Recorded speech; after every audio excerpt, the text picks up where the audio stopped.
And we are live. Welcome, everybody.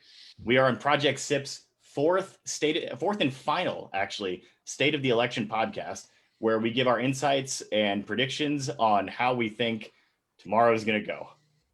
How's everyone feeling tonight, first and foremost? Tyler, how you living, man? I am so optimistic at life right now. It's good. Vlad, how you feeling? I wish this was booze. It could be. You got No, I don't. I feel okay. I feel cautiously optimistic, and hopeful that tomorrow will turn out the way we all want it to. Good. Yeah, me too.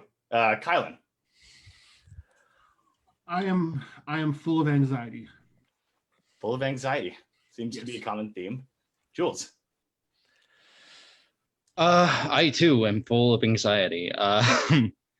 Yeah, it's as the week's gone on, it's just been more and more heavy duty. I hear you. Well, listen, guys. I know tensions and anxiety are all running super high tonight, but I appreciate you guys all joining me to do this last State of the Election podcast and really dig deep and give our predictions on how we think this is going to go. With that said, let's jump right into it, shall we? Let's get the screen share going here. There it is. So as per usual, we're going to start with a map like this. We're going to fill in all of the states that we believe are out of reach for the other side, such as California for the Democrats, Wyoming for the Republicans. And we're going to fill them in as we go. The difference this time is we're going to go a little bit more in depth on some of the swing states. We're going to go, so for example, like, in Arizona and Florida and North Carolina and Georgia, we're going to go a little bit more in depth and we're going to go into which counties specifically that each candidate needs to overperform in from their last election to do better this time around and hopefully win this election. So with that said, let's do the same thing we do as normal. We're going to fill in the election map from west to east. Let's start with Nevada. Tyler, how has Nevada changed since the last time we were live? So Nevada has tightened slightly, but not to where it's not achievable for a Democratic candidate such as Joe Biden to win. I mean, it's tightened slightly there in the last week or so, but it went from 8 points to 6.5 points. So we're not talking a huge gap or anything. I think it's definitely a likely Joe Biden state. Kylan, how do you feel about Nevada? Well, Nevada was a lot closer in 2016, so I like that he's added on top of his Nevada numbers. I think he's getting strong Hispanic support in Nevada, and I think what's a trend in some of the other swing states, like Florida, is also in Nevada. Trump is bleeding some of that support from older white voters, and I think that's also gonna, that's playing a part in the margin. I also feel Nevada is very likely. But definitely keep the foot on the gas and run throughout the finish line. And Kylan, I'm not sure if you heard about this, but can you tell me a little bit more about the recent ruling that came down in Las Vegas or the county in Las Vegas?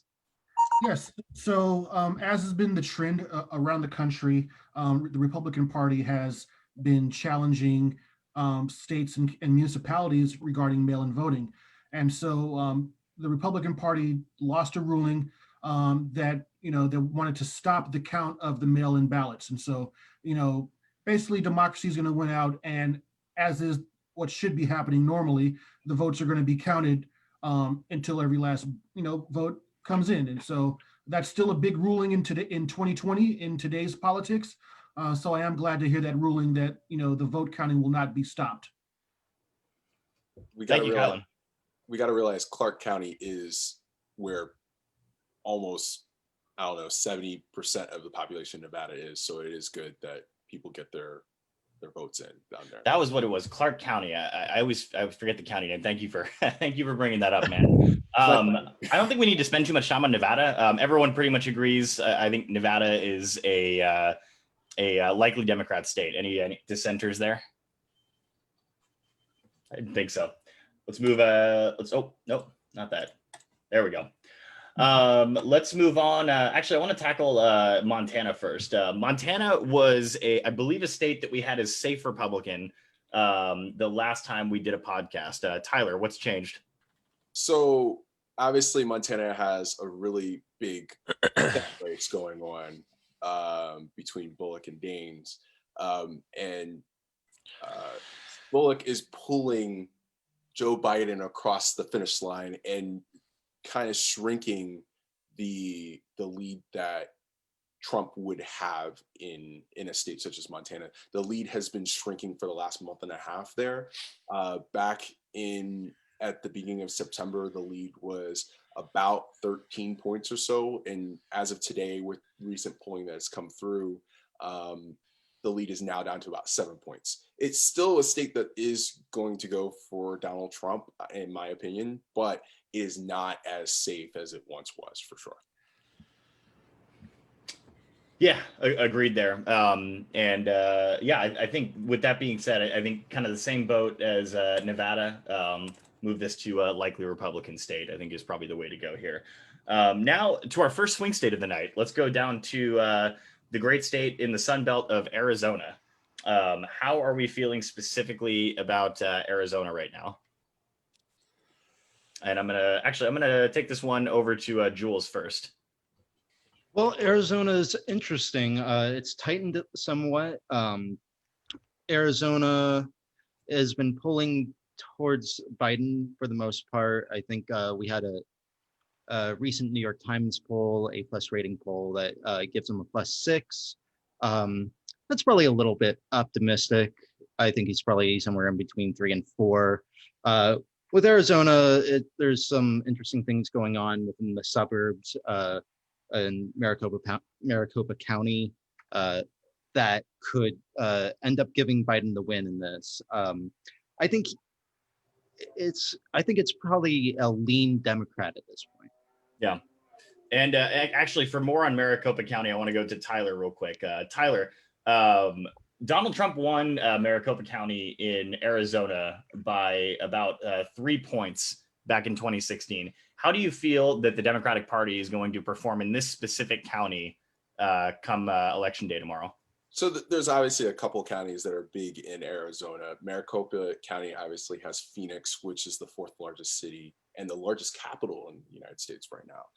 But in 2012, Obama underperformed what he did in 2008, and he lost the county to Mitt Romney by 12. So the fact that Donald Trump was Hillary Clinton was within 3 there is one of the reasons why I would say that Joe Biden has a really good shot. As I said in podcasts past, the country moved to the right in 2016, and this is one of those counties that moved to the left, as Arizona as a state as a whole did. So Joe Biden just needs to win Maricopa County, and he'll get it. But he also needs to run it up in states such as Santa Cruz County down the border, and Pima County, which has Tucson. If he runs it up in those counties, which do still have a large population, he's going to win by 4 or 5 points. And I do agree with Jules that he probably has a 4 to 5 point lead there. Yeah, and it should be noted that Donald Trump only won Maricopa County by 44,454 votes, which is not a huge amount of votes. And with the new inroads Democrats have made in the suburbs and in the city as well, it's a very distinct possibility. And we also got to think we don't have a third party candidate that has a large following like we did in 2016 with Gary Johnson and Jill Stein. So all those votes will have to go one way or the other, pretty much. But I wanted to see what Vlad thought about this. So the point I wanted to make about Maricopa County is, Donald Trump did only win it by about 45,000 votes. And looking at the population statistics of Maricopa County, it has actually grown in population every year since the 2016 election by about between 1.6 to 1.8%. So I've read multiple kind of reports that the people moving into, Arizona are folks, unfortunately, that have left California and tend to have a little bit more liberal viewpoints. So there's actually a lot of things happening in the entire state of Arizona that is kind of pushing it a little bit to the left when you get outside of the uh, more rural areas that where Republicans tend to dominate. So I think that population growth in and of itself, and granted, not all of those folks are eligible to vote, be it through, immigration status, they might not be citizens or they might not be of age, but I think there's going to be a substantial number there that Joe Biden could pick up. And again, I think there is, I would say, less disdain for Joe Biden than there was for Hillary Clinton amongst the Democratic electorate. So I think he's in good position, at least in Maricopa County, to make a lot of inroads. Yeah. That's also a great point, Vlad, because I think that also portends well for Mark Kelly, former astronaut Mark Kelly, in his Senate race against Martha McSally. Just to remind our viewers about Martha McSally, she actually is bordering on being a two-time loser. She lost her first race against Kristen Sinema, and then unfortunately, when John McCain passed away, she was appointed by Governor Ducey, and so she did not earn that seat. Now she's currently losing to Mark Kelly. The most latest A+ rated polls from CNN, New York Times has Kelly up by 7, and an A+ Marist College poll has Kelly up by 8. So that Senate race is definitely trending towards the Democrat Mark Kelly, and I think the high turnout is definitely factoring in. But also for Mark Kelly, he's pretty much right down the middle, and he has great name recognition, so it works well for him. Thank you, Kylan. So that being said, we've given you a lot of data on Arizona. So Tyler, do you believe that Joe Biden needs to win a majority of the votes in Maricopa County to take Arizona, or can he win it without majority support in that county? He has to maintain at least Hillary Clinton's vote margin in 2016. And he has to run it up in other counties. Gotcha. So with all of that said, final predictions. How does everybody think that Arizona is going to go tomorrow or this week, frankly? I think we'll have the results in Arizona by 11 o'clock Pacific time. And just because, actually, sorry to interrupt you, Tyler, just because I don't know the answer to this, they allow early voting to be counted prior to election day in Arizona, correct? Yes. Got it. Okay. So that's one of the states we'll know something very quickly. And I feel like this will definitely be in Joe Biden's category. I think it's a lean, though, just in terms of the margin. And just to give you guys a heads up, Arizona, the polls will be closing in that state at 9 o'clock Eastern time. So that's 6 o'clock Pacific, obviously, for most of you guys watching our stream tonight.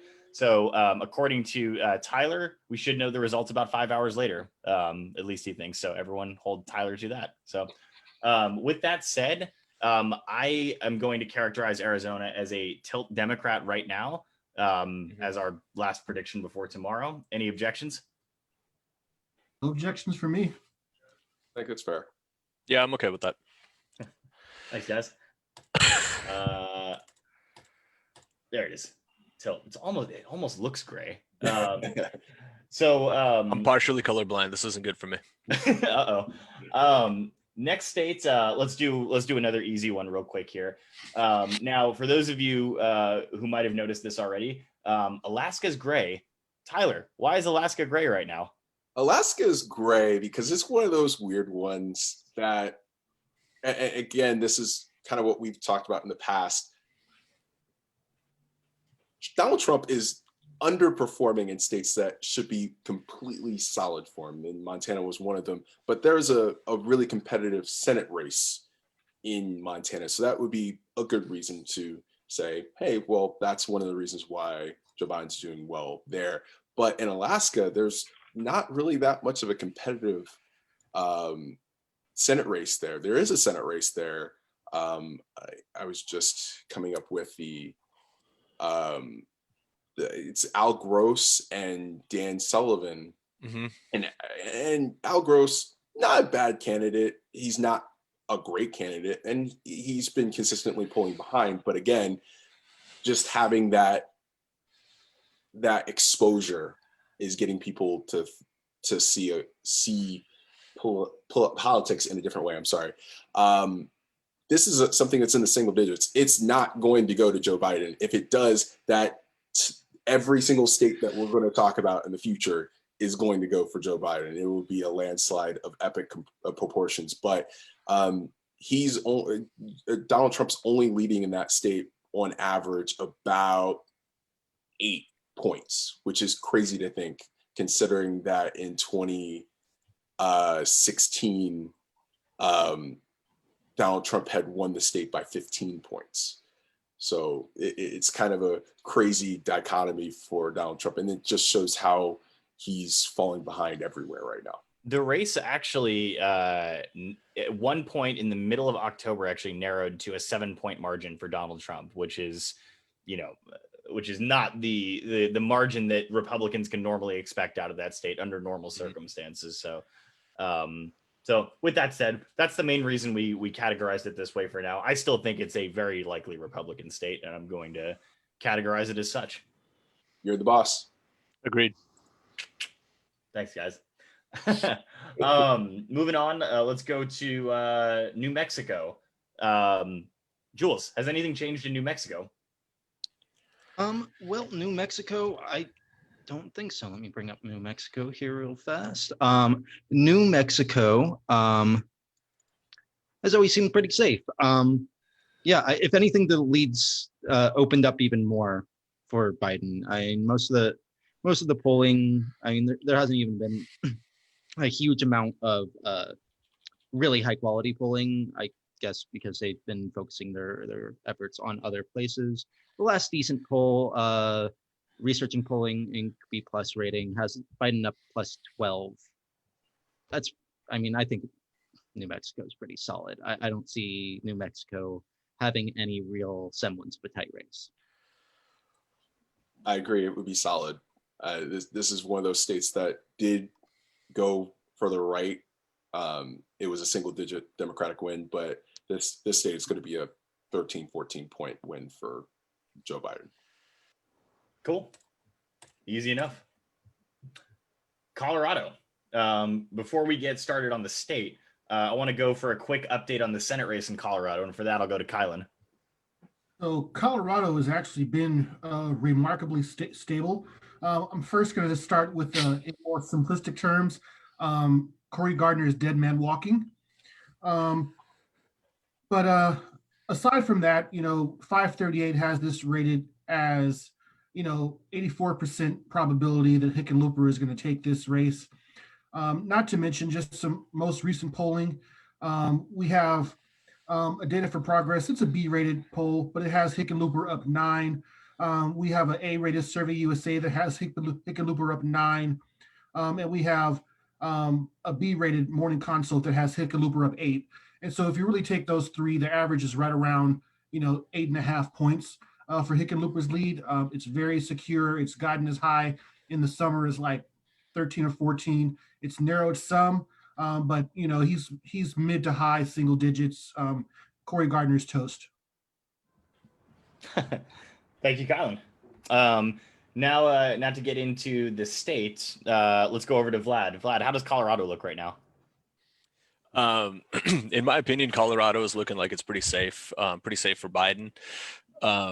As of yesterday, there was a couple of polls released. They were kind of B-rated polls, not really great, but they had Biden up 12.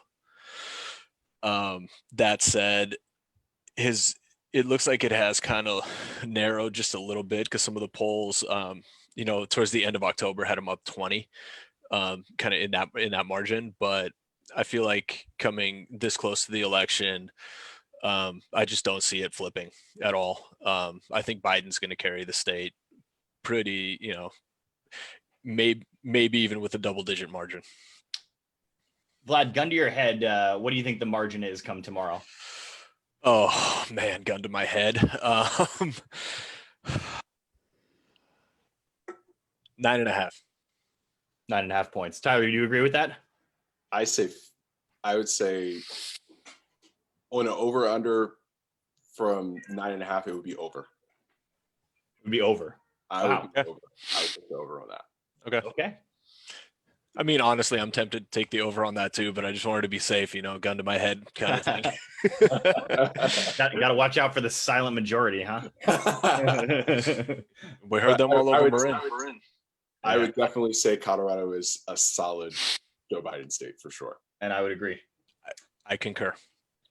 All right, guys. You ready for the next one? Bring it on. All right. I don't know. Moving on to Texas. Now I gotta be honest with everybody here. I gotta be very honest with you. I said for the entirety of this election season, there's no way Texas is going blue this election cycle. I said that repeatedly. I said it on air. I'm telling you right now, I might be wrong. I think there's a chance. And I'm going to go to Tyler real quick to tell us why. There's a couple of reasons why there's a chance for Texas. There are a couple of things. Texas right now has more votes tabulated than voted in all of the 2016 election. The turnout is extraordinary. It's unbelievable how many people have come out and voted early in Texas, because Texas is not one of those states that has a very, very robust absentee ballot or mail-in ballot situation, mostly because you can't. It's very difficult to do it. It's a very small amount of the electorate that can do it. So that is one thing. The turnout is high in the areas that voted for Beto O'Rourke in the 2018 Senate election.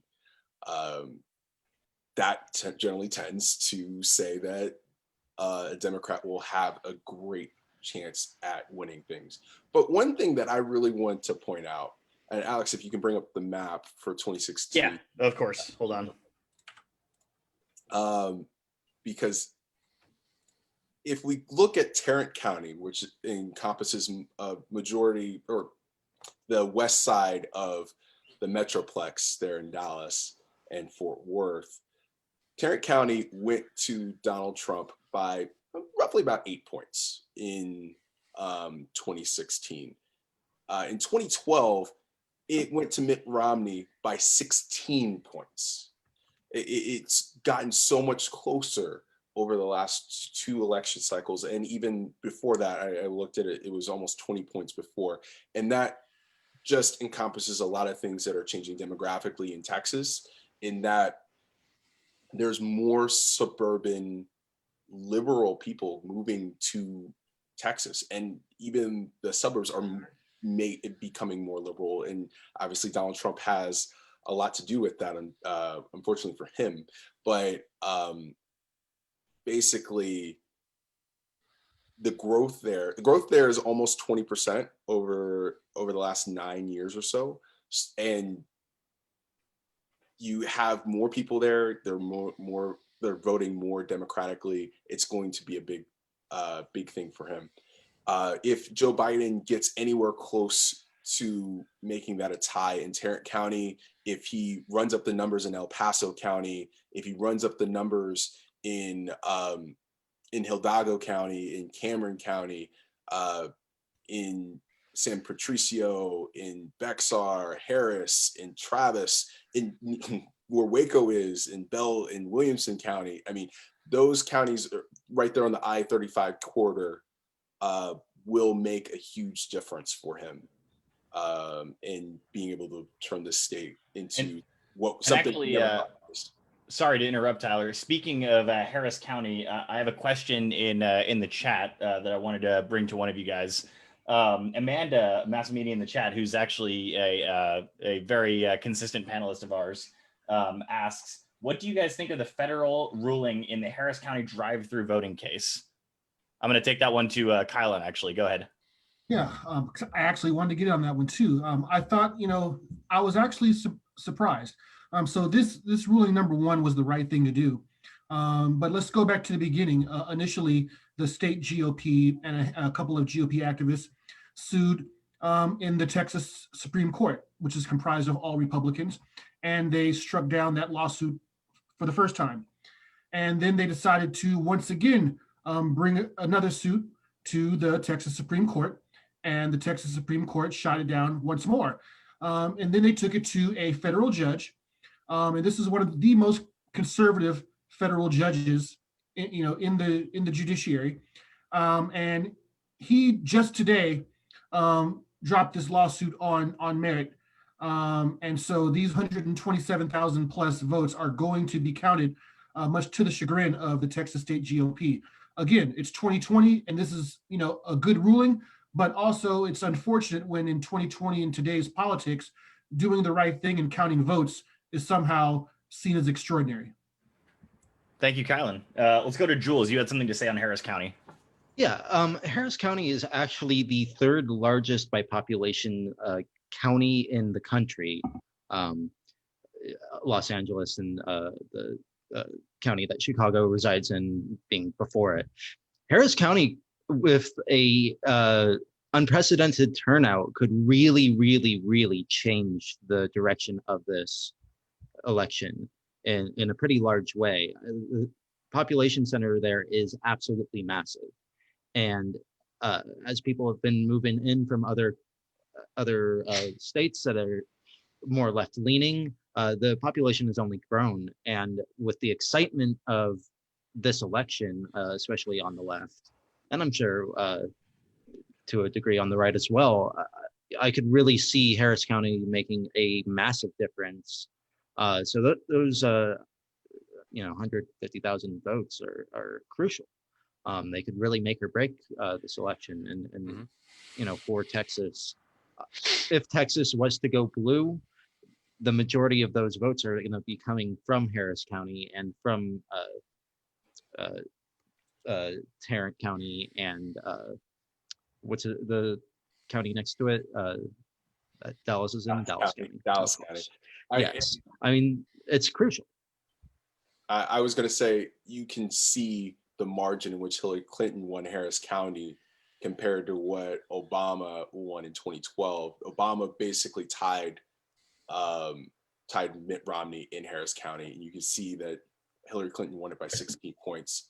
Again, this is another state that shifted blue in 2016, and Harris County is one of those reasons. So Joe Biden has to, like I already talked about Tarrant County, in Harris County, he has to have a 55% or more majority in Harris County to win. Thank you, Tyler. Are there any other specific counties that you guys want to go into as important counties for Texas? No. Can I make a quick 30-second point on Texas overall? Yeah, go ahead, Colin. So one thing I want to finish up with Texas is Texas is a very important state as it pertains to redistricting. So with these early vote counts and these vote counts in high turnout this coming election, the Democrats have a really good shot at actually taking over the Texas State House of Representatives. What that portends is that the Democrats would have a seat at the table in the redistricting. As you well know, in many GOP-run states across the country, gerrymandering has been a really big problem for democracy. And so these opportunities to take parts of the state government and have a chance at redistricting to draw fairer maps is something that should not be underestimated in its importance. Kylan, thank you. Guys, it's time to pick a winner in Texas. Ooh. This is going to be a tough one. As much as I still think there's a chance, the popular vote, according to Real Clear Politics, has gotten down to Trump with a 1.2% lead in the statewide popular vote. That's part of the reason that we're saying there's a chance this year, but it's within the margin of error. I never thought I'd say this. Texas is a toss-up for me. I would say it's tilt Republican. Man. I would agree with Tyler. Trump will win it by less than a percentage. Kylan, Vlad? I'm going pure toss-up. I'm You're the tiebreaker, Vlad. No You know, pressure. I'm leaning towards tilt Republican, but I'm actually going to go with toss up Oh, because I legitimately don't know one way or the other. I think there's so many factors happening in Texas right now, and there's so many unknowns. And looking Mhm. at how the inroads that Beto O'Rourke made and everything that's kind of happening in Texas, and I personally think that the situation that happened recently with the Biden bus being run off the road by a bunch of Donald Trump supporters. I actually think that's going to hurt him in the long run. I think that's going to galvanize more Biden supporters to try to get out to the polls and to try to put a stop to this kind of BS that we've been seeing over the last 4 years. So I'm going to go with toss up. There's also something to be said for a polling error due to the sheer massive amount of turnout Mhm. that was not really accounted for. And on top of that, the polling this year has been tilted towards the Republicans since it was Mhm. tilted incorrectly towards the Democrats last time. So Agreed. there could be some error in there. I just do want to point out real quick, the most recent polling, Emerson College, an A- rated pollster, has Trump at a +1. And then the most recent one, this is actually the most recent one, is a B- pollster from Data for Progress, has Biden up +1. I mean, yeah, I based on this data, I can't call it anything more than a toss-up at this point. Alex, just one final point on Texas in regards to the historic turnout that we're seeing. I'm just going to say, make this point it's an overarching point, not just about Texas, but the election as a whole. When turnout is high, Democrats win. Yep. True. I still, just because of the history of how this state has typically voted, I'm changing my mind. I'm going to side with Tyler. I'm going to call it a tilt Republican at this point. there you go. Now, Fair enough. Just so I don't get like killed in the comments right now for people telling me that I'm a liberal hack or something. One final nerdy point. Right now, the average lead is somewhere between 1 and 2 points for Donald Trump. If we have the same margin of error problem that we had in 2016, he's going to win it by 4. But if the polls were as wrong as they were in 2012, Joe Biden will win this state by 1 to 2 points. Exactly. Ooh. So Wow. just leave that out there. But I still think that this is a tilt Republican state. It all depends on which way the margin of error goes. All right. Well then. All right, let's move on to an under the radar one. So guys, Nebraska is typically a red state. But Nebraska is one of the few states that actually awards their electoral votes based on districts. Now, Nebraska's first and third district are typically safe Republican votes. But what about the second district? Kylan, let's go to you. Well, the second district has actually been, relatively close. I think the polls have showed that I think Biden has been slightly favored, and I could actually find that for you guys momentarily. But no worries. Actually, while you're looking for that, let's go to Tyler. Ideally, when you're not muted. I would say muted again. That Biden definitely, this is a strong Biden territory right now. There's been a lot more reliable polling in the last couple weeks with it. And it shows that it's closer than it should be, or at least that people had thought it was back at the beginning of October. There's some polls back at the beginning of October that said this was a double-digit district for Joe Biden in a very, very red Nebraska. But I think this is going to be a very close single-digit win by Joe Biden, probably 2 to 3 points. There's some variability on that, Tyler, too. A couple of A-rated polls that just came out. There's an Emerson College poll that has Biden up in the district by 3. but then there's an A-rated New York Times poll that has Biden up by 7. Average those two out, you still have Biden +5, which is a pretty good margin. It's outside the margin of error. 538 has this race with a 72% probability for Yeah. Biden. Oh yeah, So it's going to go to this is Biden, gonna but be the a Biden district, and for me, with all the chicanery and all the wild cards going on in this election, every electoral college vote is important. Yeah. I agree with that. The only thing I would say is I do remember that New York Times poll that came out at the end of September, though. That's the only problem.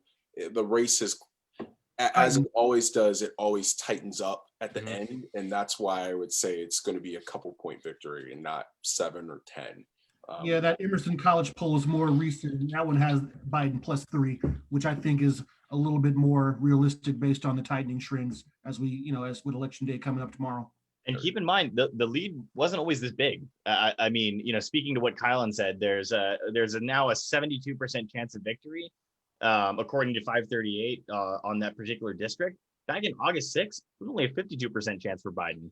He's always led, but it was by a much slimmer margin than it is now. So that being said, I'm going to put Nebraska's second district in the likely Democrat category. Cool. And let's move right on. Missouri, another typically safe Republican state, not so safe this year. Why is that, Jules? Well, Missouri, it's a strange one. I don't think there's much of a chance for Missouri to go Democrat. I think the race has been tightening. I think Trump's lead overall, let's see, let me get to my map here. In Missouri, he won by a fantastically huge margin of 37.9 to 56.4. It's huge. And this year it's less safe, but still safe Republican, or at least likely Republican. But Trump's numbers are kind of down there. They're suppressed. Our good polling. There's not a lot of great polling recently, but most of the polling has them in the low double digits or mid to high single digits. And that's just, again, with the trend that Tyler has been speaking of, that Trump has been underperforming in places that he should not be. The state's been pretty consistently polling, decent for Trump. Right now, there's a 10% lead in the popular vote polling in Missouri. Tyler, can you give me an idea of what it normally is under any normal circumstances? Or Jules kind of mentioned it before. It's usually the I missed it. Sorry. The high teens. In 2016, Donald Trump won it, as Jules said, almost 19 points. Romney won it by just over 10. But again, that was a state that Obama won in 2008. So or performed very well in 2008, I should say. So usually this is a state that you don't have to worry about if you're on the GOP side as a strategist. You don't have to think about this, but it's closer than it should be. It's not going to go to Joe Biden. If it does, again, like I said, with Montana and Alaska, that will tell you everything else you need to know about the state of the election. But it's going to be a 9 to 11 point win for me. Gotcha. So we're all willing to put that in the likely Republican category then. Yep. I feel very safe with that. Okay. All right. Moving right along. I'm going to save that one for later. Let's go to Minnesota. How are we feeling about Minnesota, Vlad? Well, these are, now we're getting to a couple of states that are interesting, because these are the states that really kind of cost the Democrats the election in 2016. That said, I think Minnesota is going to be, fairly likely to go Biden. I mean, there's a recent A-rated Survey USA poll, just a couple of days old, that has Biden +5. I I don't know. I don't see that shifting very much. Maybe the margin gets a little slimmer, but I would see a Biden victory in Minnesota by 3 to 5 points. Yeah. Well, and just looking at 538, which is, if you haven't noticed, it's typically what we use over here at Project SIP. Yep. The closest this race ever got was Biden winning 69 times out of 100, and that was back in August 31st. The race is now ballooned to Biden winning 96 times out of 100 and Trump winning 4 times out of 100.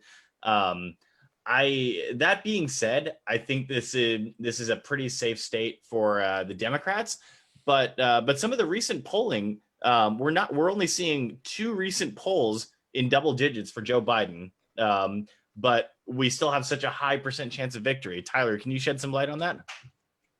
Some of the light on that is that this is a state that Hillary Clinton still won Yep. at the blue wall in 2016 by 1.5 points. The recent polling that you see are not those A and B rated polls as much. There are a couple B rated polls that are in high digits to low double digits. That's kind of the reason why you're going to see that there. But this lead has been growing over the last month or so. I would say back in August, this was a much closer election. It would have been a 3 or 4 point win. But I am going to go out on a limb and say that this will be a double-digit Biden win. Okay. I was going to say one last point. Go ahead. So this whole entire region that we're going to get into with Minnesota, Wisconsin, and Iowa, and even the Dakotas, frankly, the Dakotas are not as likely for the Republicans right now as they should be, is because of the coronavirus surge that they're having over there right now and their hospitalization rates. It's the pandemic is there in the Midwest, the upper Midwest, and it's definitely affecting their economy. And some people can pinpoint it to certain things that have happened, especially at the beginning of July. But we'll see how everything kind of shakes out. But I do definitely see this being a double-digit win for Biden. Thank you, Tyler. Anyone else have anything to add on Minnesota? Okay. I think it's definitely going to go to Biden. I don't know if it's going to be double digits, but I'll go high single digits. So now another question I have for you guys regarding Minnesota. Are we going to know the results of Minnesota on election night? I think it's going to be very clear that's why I'm saying double digits. It's going to be very clear that Biden's going to win this state. Got it. So we won't have certified results, but it'll be pretty close to being clear. Yeah. It'll be clear. Gotcha. Thank you guys. With that said, I mean, I think saying what everyone's thinking right now, I'm willing to move it to a likely or lean. I would say likely. But I'm curious what you guys think. Likely is reasonable. Likely. Okay. Yeah. Let's do it. All right. Moving right along. Let's go to the next state in the Rust Belt, Wisconsin. Now this is a state we've had, I think, either likely or lean Democrat the last couple episodes we've done. Where does it stand today, Jules? Wisconsin, if anything, it's broken a little wider for Biden in recent times, in the recent days. It's interesting. There's a wide swath of polling, and none of them particularly wonderful, that has them over 10 points. The latest B-rated poll has them +8. That's from Research Company. We have a Civics that has them +4, and Ipsos has them +10. So I guess if I had to guess, I'd say he'd probably win it by about 6 points. By 6 points. So yeah, somewhere in. It seems like these are averaging out to in between 6 and 10 for the spread is between 6 and 10 for the most part. I would say Wisconsin is pretty clear for a likely Democratic win. Out of curiosity, does anyone have RCP up at the moment? I do. I'd be curious to compare, because right now 538 has the popular vote difference between the two candidates. Right now, Biden has 53.7% of the vote, and Trump has 45.4%. I'm curious what RCP has to say about that. RCP has it at 51-44.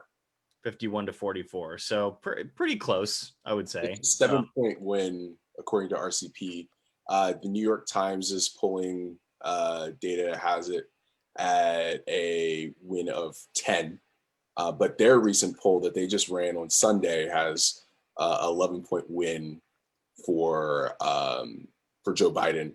And let's not forget the shocker poll of the last 4 days was the ABC News Washington Post poll that just made everybody's eyes bulge out, that said 17. Joe Biden was going to win by 17 points in a state that was so incorrectly polled in 2016. It was the one state that was completely incorrect. So Tyler, to that point real quick, and I apologize for interrupting on that, but this is a related question. When it comes to that one poll, even though it is an A-rated pollster, do you still consider that an outlier, or do you have to take it seriously? That's what I was going to say. You have to take things like that seriously, because what ABC News and Washington Post do, they actually do live calls to people, and that is a much more representative poll, basically, of what you're going to see. I'm not saying that it's going to be 17 points, because it could definitely be an outlier in that aspect, but don't reject the fact that it isn't. It could very well be that larger a margin. But again, this is going back to what the point I was making. You kind of have to have a lead like this to have confidence in what we're saying right now, because this was the state that was off by 7, way outside of the margin of error for state polls. State polls are usually off by 3 to 5 points. It was off by 7 in 2016. And we need to have polls like that. We need to have that for Wisconsin to feel comfortable. But again, this could be one of those things where we don't pay attention to that 17-point poll, and then we have another 2012 situation where it shows that really tight toss-up level state polling, and then Obama wins it by 14.5 points. For context, Wisconsin was the only state in 2016 where the polling was outright wrong. Every other Rust Belt state that had Hillary ahead was within the margin of error. But Wisconsin is going to be one to watch on election night for that exact reason. Right now, all the polling looks pretty good in Biden's favor. But the question is, will the polls be as wrong as they were in 2016, specifically in Wisconsin? Or will the polling, most of the pollsters have corrected the way that they conduct their polls well enough to the point where we actually see some accurate polling in the state? We'll have to see how it goes. But real quick question, will we know the results of Wisconsin on election night? I would say we will know enough with Wisconsin. They have a really, so same as Minnesota. I would say the same as Minnesota. All 3 of these states up here in the Northwest, the Rust Belt, I will say we will know enough. All right. With that said, does anyone else have anything they would like to add on Wisconsin before we move on? All right. Based on my little election map that I put together before we got on air tonight, I'm characterizing Wisconsin as a likely Democrat, and I want to know what you guys think. I agree. Likely Democrat. I think it's going to be a margin of victory of the high single digits, if not the low double digits. Are you taking the over under on let's see. Hold on. So Wisconsin right now, the popular vote margin is currently 8 points. Are you taking the over or the under? I would go over. So you're trusting that 17-point poll, huh? Hey, over 8 could be 8.1. All right. So Fair. All right. I'm a little more cautious than the rest. I'll take the under. Take the under. Okay. I will take the under on Wisconsin. Okay. Jules, what do you think? Yep. As I said, about 7. About 7. Okay. I'm going to take the over as well. I think it'll be 9 to 10 points margin of victory once everything is certified. So, man, we should have put some money on this. That would have really made this episode interesting. So, all right, guys, let's take it. Let's take it as likely. So, moving on to the next one in the Rust Belt. As long as we're on that train right now, let's talk about Michigan. Where are we at with Michigan right now, Kylan? So now Michigan is actually very strong in the Democrats' direction.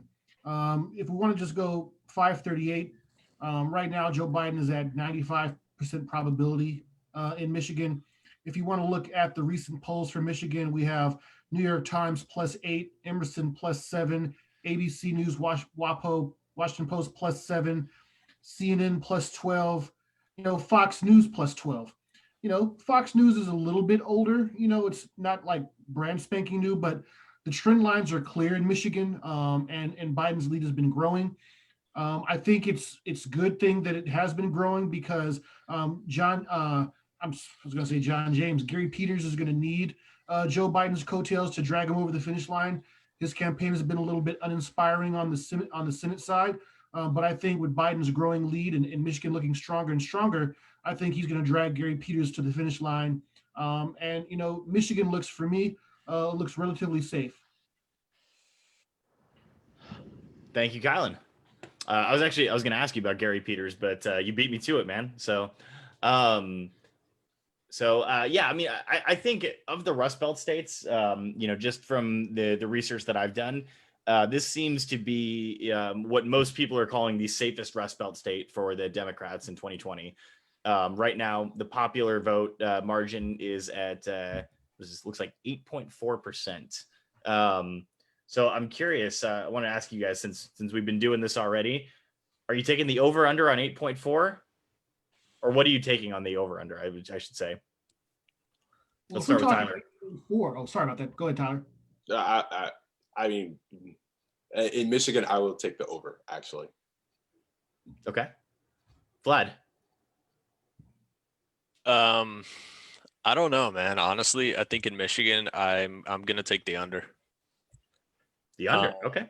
Yeah, I am gonna take the under. I think just kind of looking at RCP real quick. They have it at about 5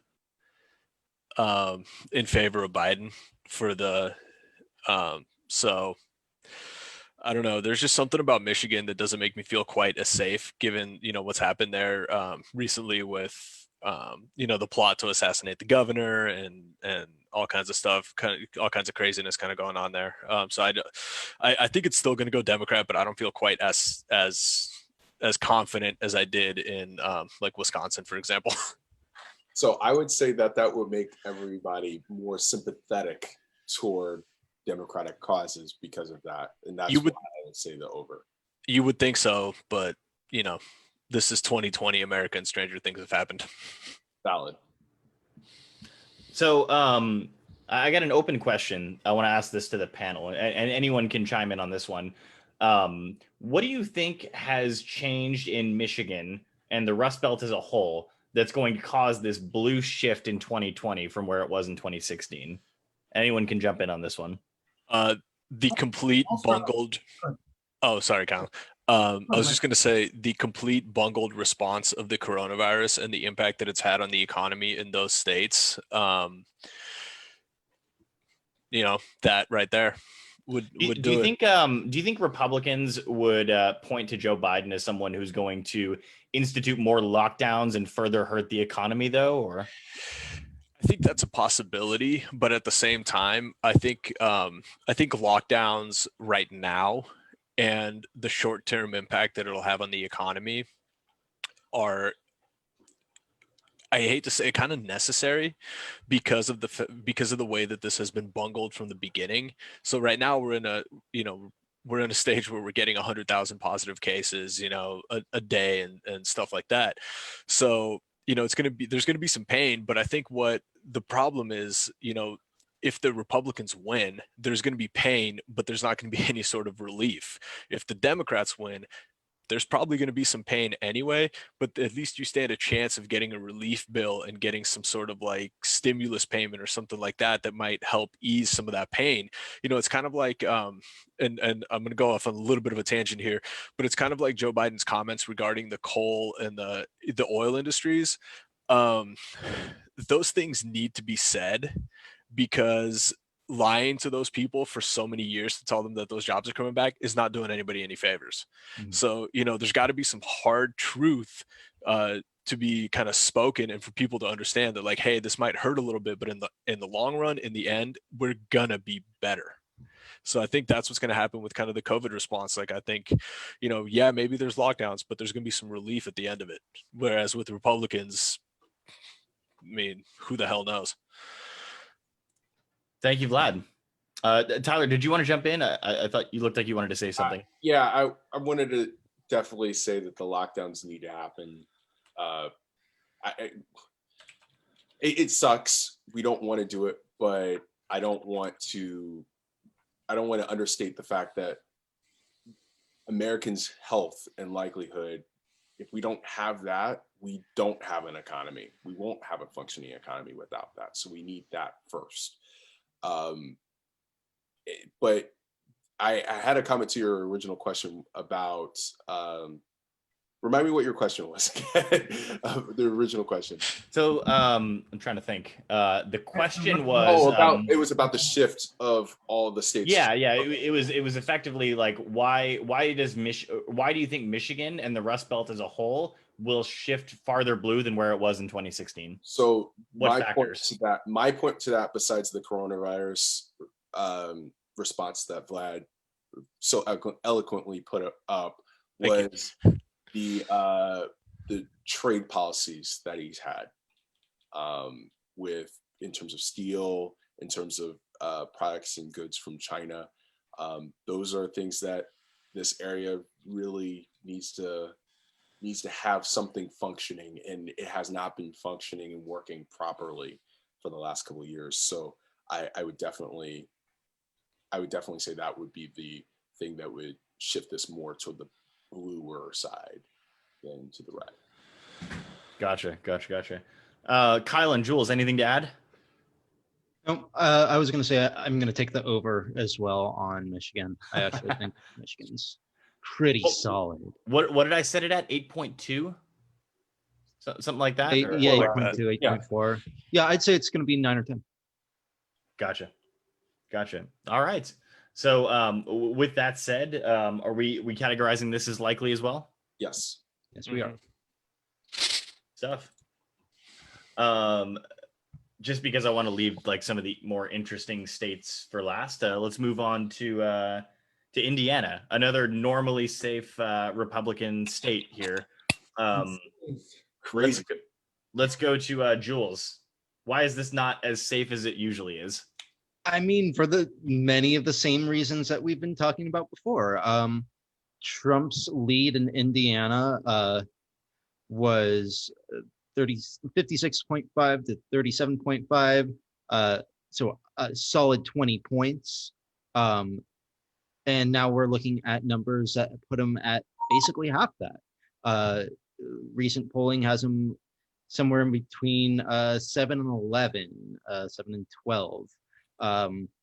Just really suppressed numbers for Trump. It just seems like he's not winning in the same way that he ought to be winning.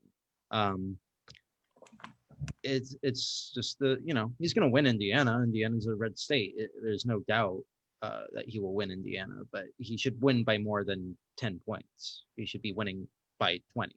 He should be winning by 15 to 20. So it's just, again, it's a testament to the atmosphere of this election, the atmosphere and temperament of the electorate, that it seems like people are souring on Trump in a pretty significant way.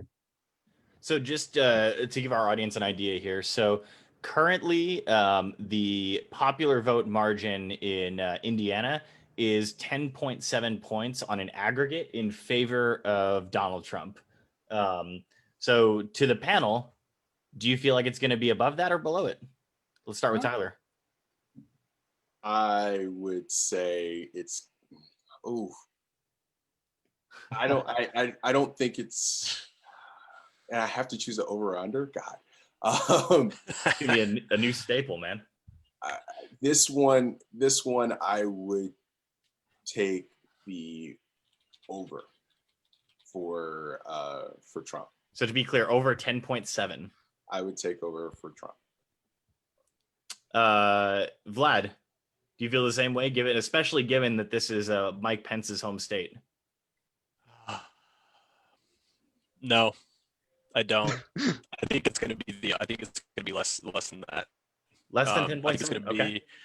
I think it's going to be less than 10.7. I still think it's going to be in the high single digits, maybe 9.5.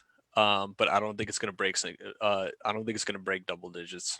Okay, just to nerd out for a second, Obama won Indiana in 2008. It was the first Democratic candidate to win Indiana in almost a generation. But Romney swung it completely back to the Republicans and won it by almost 11 points. And then Donald Trump, as wonderful as he is, won it by 19 points in 2016. So that's why I would say, yeah, he's going to lose, but I think it's probably going to be a 11-point win, 11 to 12-point win. You know, I think a lot of that margin of victory in 2016 was the Mike Pence effect, but I think that's also some of that is wearing off because I think just the overall shtick of this administration is wearing on people, and I think there will be some form of a Mike Pence effect, but I just don't see it having a double-digit margin again. Kylan, what are your thoughts on Indiana? Over or under 10.7? I'm gonna take the over on that. I don't see Indiana slipping too much. I don't see it as too much of a negative effect. I think it's pretty solidly Republican. I don't think there's too much slippage going on. I mean, hell, going from 19 to 12, for me isn't that bad of a slip. I mean, that's still an ass kicking. That's still solidly and safe Republican. Sometimes you just got to cut your losses and know that you're going to just get your ass kicked in state, and Indiana's it. Well, real quick, Survey USA in a poll from just a few weeks ago has Trump +7. Ooh, and that's an A-rated pollster too. Yep. So I'm sticking with my under. Sticking with the under. Yep. We should have. Well, maybe after the podcast, I'll record everyone's answers, and we'll see how right we are after this whole thing's over. So just a quick update for our viewers before we move on to the next state here. We've got a poll that we posted on our video here, and it was who wins the election. Just as an update, we've got Joe Biden at 91% with 10 votes and Donald Trump at 9% with 1 vote. So one person in our poll thinks Donald Trump is going to win the election. Hey, you never know. 10 people or 11 now might be wrong. So moving right along, though, I think it's pretty safe to say everyone's characterizing Indiana as a likely Republican. Likely. I put it as safe Republican. Yeah, I don't think there's any way that the Democrats could win that. How we feel, safe or likely? I'm with Kylan. I'm going safe. Okay. Safe. Tyler? I mean, we didn't mark Colorado or New Mexico as safe, so I would say likely. Okay. All right, fair. That's fair. All right. We're in agreement. Moving right along. In the spirit of keeping all the interesting states last, let's go all the way down to South Carolina. Now, before we get too much into the state here, I want to go quickly to Kylan for an update on a very, very close Senate race in the state of South Carolina. Take it away. Yeah, before we even get into the polls of South Carolina, let's just get into the dynamics. Number one, Jamie Harrison is running an A+ campaign, and Lindsey Graham is just trying to find new and exciting ways to look like an ass.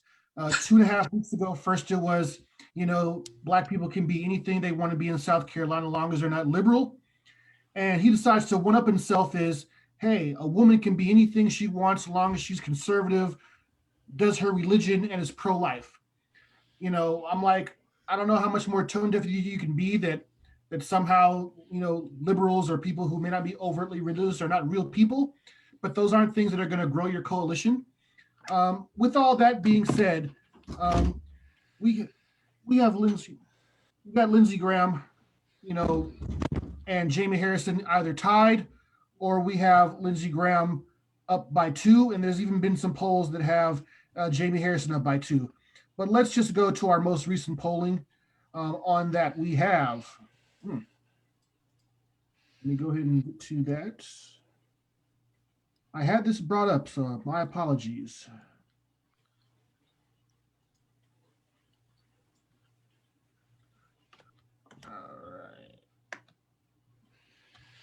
Here we go.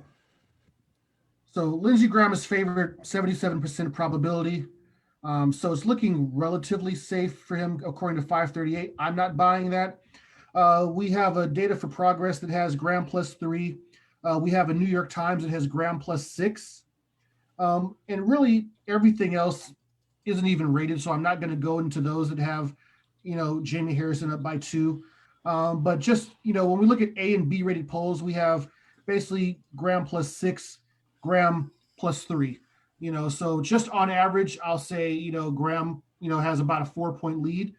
I don't know what's going on too much with the turnout in South Carolina. But I think the Senate race is lean Graham.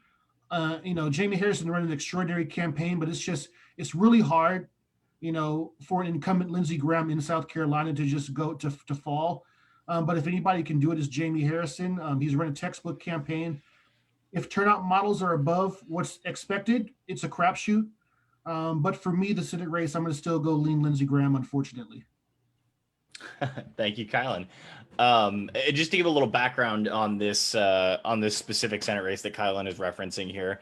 At the height of Lindsey Graham's at the height of this race for Lindsey Graham specifically, he was winning this seat back 88 times out of 100. And that was back in August 1st. We're now at November 2nd, and that lead has gone to 77 times out of 100. Lindsey Graham wins, and 23 times out of 100, Jamie Harrison wins. The popular vote margin is about, it looks like 5.1 points now in favor of Lindsey Graham. So it's just outside the margin of error, but not impossible. But as of right now, Lindsey Graham is still has a comfortable lead in his state of South Carolina. So moving on to the state itself, Donald Trump is still favored to win the state by quite a bit. The popular vote margin is it looks like about 7% currently in the state. I'm curious, Tyler, do you take the over or the under, and why? What did you say the line was? About 7%. Let's just call it 7%. So Donald Trump won the state by 14 in 2016. Mitt Romney won it by 10.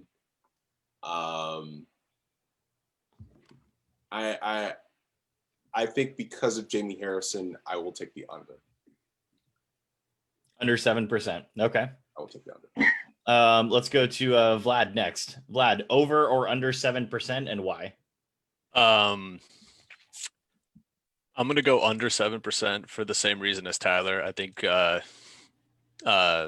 Jamie Harrison's going to have an effect there on turnout, and I think that's going to swing it a little bit to the left. Definitely not far enough to flip the entire state. Okay. 3 to 5 points. 3 to 5 points. Okay. 2 unders right now. Kylan, did you give us your under or over under on that? For me, I'm going to take the under. Under 7. Okay. Why? Because in this one, I think the Jamie Harrison effect is real.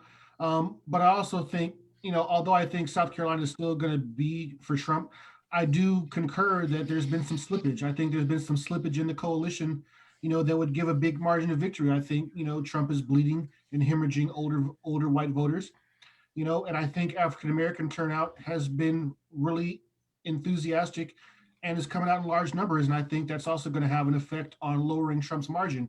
I still think that, two or three, maybe two cycles from now, there could be a new South. We're not quite there yet, but there's a chance. Yes, ma'am. Thank you, Kylan. Jules, last one. Over or under 7, and why? I'm gonna go with everybody else. I think under, for all the reasons previously stated, and also because I'm developing a theory here of my very own that's based somewhat on the statistics and somewhat on my general observation, which of course could be flawed. But my theory goes that there's a polling error that might be occurring that benefits the Democrats due to the fact that the turnout this year is going to be so fantastically high that they are not accounting for the sheer amount of votes that are coming in this year. So I think actually on many of these, I think it's going to be under for Trump and over for Biden. All right, thank you guys. So the majority opinion seems to be under 7 points here, but you're all pretty confident in a Republican victory. Yes. Unfortunately. Correct. Unfortunately. All right. With that all being said, and just given the way that South Carolina has voted in past elections, I'm ready to call it pretty likely. Yeah. Or do you want to call it lean? Since it's under 7, I mean, it could be in lean category. It's up to you guys. I will say it's a lean. Vlad, what do you think? I'd Lean probably or likely? I'd lean bordering on likely. Kylan? Just because the margins have gone down doesn't mean that it's not likely. It's just likely at a lower number. So I'm going to go likely. Jules? Yeah, I mean, I'd say it's at the lower end of likely, but I still think it's likely. The only reason why I say it's lean is because I think the margin of error is going to be at or below 5%. I'm with Jules and Kylan on this one. I'm going to say likely. So, sorry, Tyler. I'm not the only one here. It's cool. Hey, I'm trying to make this a democratic process, man. Like our elections are supposed to be. Hey, in all fairness, I also said, lean. Kylan and Jules have their opinion, but me and Vlad are correct. Hey, that's fair. That's fair. Tyler, there's a saying in Russian that basically translates to "we all discussed it, but I decided." That's very Russian too. So I feel like that just happened. I think this happened. Yeah. So I want to go to the last not very interesting state of the night, and that's Maine's 2nd district. And to that, let's go to Jules first. Jules, what's going on with Maine's 2nd district? Maine's 2nd district. Let me bring up Maine's 2nd district really fast. Oh, yeah. Maine's 2nd district. Oh, that's Nebraska. Hold up. Give me just a moment. There it is. Okay. So Maine's 2nd district is kind of interesting because it is generally much more rural. And traditionally, that would mean that it's going to be significantly more Republican. But this year, it seems like polling has an edge for Biden. I wouldn't say it's definitive. All the polls seem to be very, very similar. +3, +3, +4, +4, +3, +1, +2. There's one that has Trump up by 8. That's probably an outlier. That's also a C-rated poll. But it does seem that rural area in the north of the city municipal area of Maine is looking towards Biden. I think they're, it's. I don't know the demographics of Maine well enough to give an explanation why. But the polling has been pretty consistent. It's actually some of the more consistent polling of any of the states that I've seen. Obviously, it's not a state, but still. And just to jump in, I'll just to give you the most recent high-rated pollster data on that one. Survey USA and Emerson College both have Biden at a 3-point lead in Maine's 2nd district right now, and it looks like, according to 538, the popular vote has opened up in recent days. So it went from a virtual toss-up to about a 1.8% lead for Biden. So it's going to be pretty close. It's going to be a barn burner on election day. Yeah, but I mean, the current leader, I mean, Biden's up by 3 points on average, 3.1, according to 538 for their averaged polling. I mean, it's margin of error. It could go either way. It seems a little more likely to go towards Biden than not, but I'd say I would call that a lean. I'd take the under on that if we're going to go on that. Well, so the over under on that race in particular is it's exactly what I called it. It was about 1.2%. So right. I want to go down the list real quick. Tyler, 1.2 over under.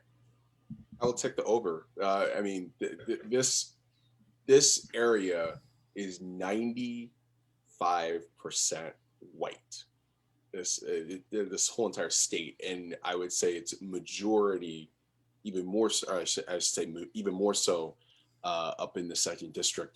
The 2nd district went to Trump by almost 10 points. And then it went to Obama by almost 10 points in 2012. So I mean, realistically, this is going to be a bigger margin than you would like to think. And the only thing that is hesitant to me is that if the polls were as wrong as they were in 2016, Trump will win this by 10. Because this is about exactly where the polling data had Hillary Clinton in 2016. But it also happens to be the only district in Maine that even has a chance of going to the Trump campaign in 2020. Yes. Well, there's only 2 districts, so that there is that. But I mean, they also got 2012 immensely wrong, and like I said, who specifically got 2012 wrong? The polling averages from 2012 for the 2nd district of Maine were dramatically wrong based on today's numbers. They had that congressional district going to Romney by like 2 or 3 points, and it shifted to Obama by 10. So it's going to be hard to poll, but if you look at everything as a whole, the 8 to 10 point margin that Biden has nationally, that I think will translate very well even up in Maine. Fair enough. Vlad, over under 1.2%. Over. Confidently over. Confidently over. Okay. Why? I actually think the Obama effect is going to play in here.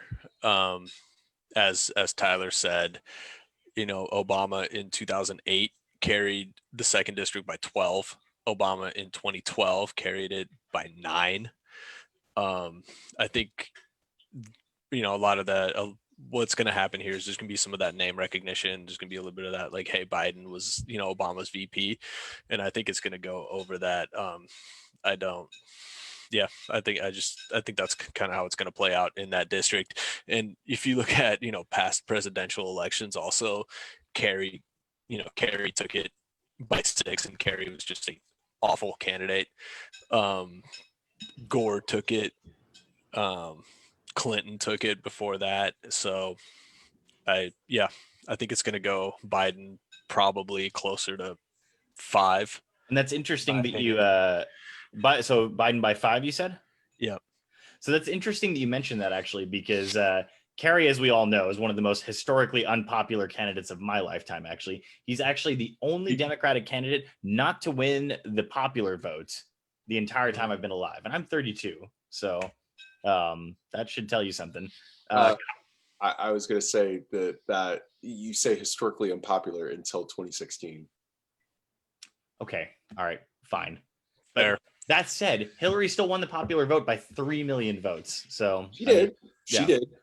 I think Kerry was those were elite. Those were illegals, and they were illegal votes. And Oh, I was voter fraud, and yeah. okay. I know the audience can only see one of us at a time, but we all face palmed there, like really hard, like really awkward. So I want the audience to know that this was in very, very deep sarcasm. no, we get it, man. We know. Yeah. Moving on, Jules, I want to get your opinion. Over under 1.2%, and then I want to go to Kylan. Oh yeah, definitely over 1.2. I would say it's 3 to 5 range. 3 to 5. Okay, fair enough. So, Kylan, 2 questions for you. Number 1, over under 1.2%. Second question is, what is the Senate race in Maine looking like right now? So I'll make this clean sweep, and I'm going to go with the over as well. The Maine race, to me, can be considered, I would say, either a toss-up or a very slight edge to the Maine Speaker of the House, Sarah Gideon. This race has tightened considerably in these last weeks. Most recent polling have Gideon up 2, Gideon up 2, and Gideon up 3. They've poured, Republican super PACs have poured a shit ton of money recently into Susan Collins to try to knock this down. That being said, I do still see this, more favoring Sarah Gideon just because Mainers are really holding the Kavanaugh vote against her. They're really holding the tax cuts vote against her. And they're also very angry the fact that, she was concerned, that's the Susan Collins word, about Trump's conduct, but she still voted to acquit him in the impeachment trial. And Mainers have not forgotten that. So I think, overall the fundamentals are towards Gideon, but I just think Susan Collins, with 20 plus years, has such powerful incumbency. That in itself, plus the spending, is keeping this race close. But if I had to flip a coin, I'm still going to take Sarah Gideon to pull this out. Now, and the other thing is, so this race right now, the popular vote margin is, people have been calling this race like a Gideon blowout for a long time now. I'm here to tell you right now, the popular vote margin in this race at the moment is only 1.4% in favor of Sarah Gideon. You're exactly right, because this race has narrowed considerably. Like a rocket ship, it is just narrowed. And Susan Collins is typically a Joe Manchin type Republican, if that makes sense. She's typically a swing vote in a lot of situations. So she's a moderate, but she's extreme. I was going to say she's a moderate, but she's extremely popular in Maine. And she, as you said, will be the swing vote in a lot of situations. But I think that the time that she's been in office, she's now been more to the forefront of things. And she's gone from being one of the most popular senators in the Senate to being one of the least popular. And the reason for that is she's been living off of this moderate label, but more recently she's cast votes like a Trump bootlicker. She acquitted him. She's voted for the tax cuts. She's voted for all of his justices. She's voted for all of his lower court picks. She hasn't done anything to speak against him. She fakes concern, and then she votes right with Mitch McConnell all the time over the years. So she can no longer live up that moderate label. Except you know what? I will give her this on the repeal of the ACA and Kavanaugh. She broke with Mitch McConnell on that. I will give her that credit, honestly, because her and Lisa Murkowski deserve it. So, but that said, right now the race is in Gideon's favor. So we'll have to see how that one goes. All right. That being said, since you're all taking the over on Maine second district, I think I'm willing to call that. I'm not willing to call it a likely or a lean. I think I'm going to call that a tilt Democrat. What do you guys think? Lean. I I'm calling tilt. So Tyler calls lean. Vlad, what do you call? I call lean. Okay, Kylan. I'm gonna go lean. I might be outnumbered here. Jules.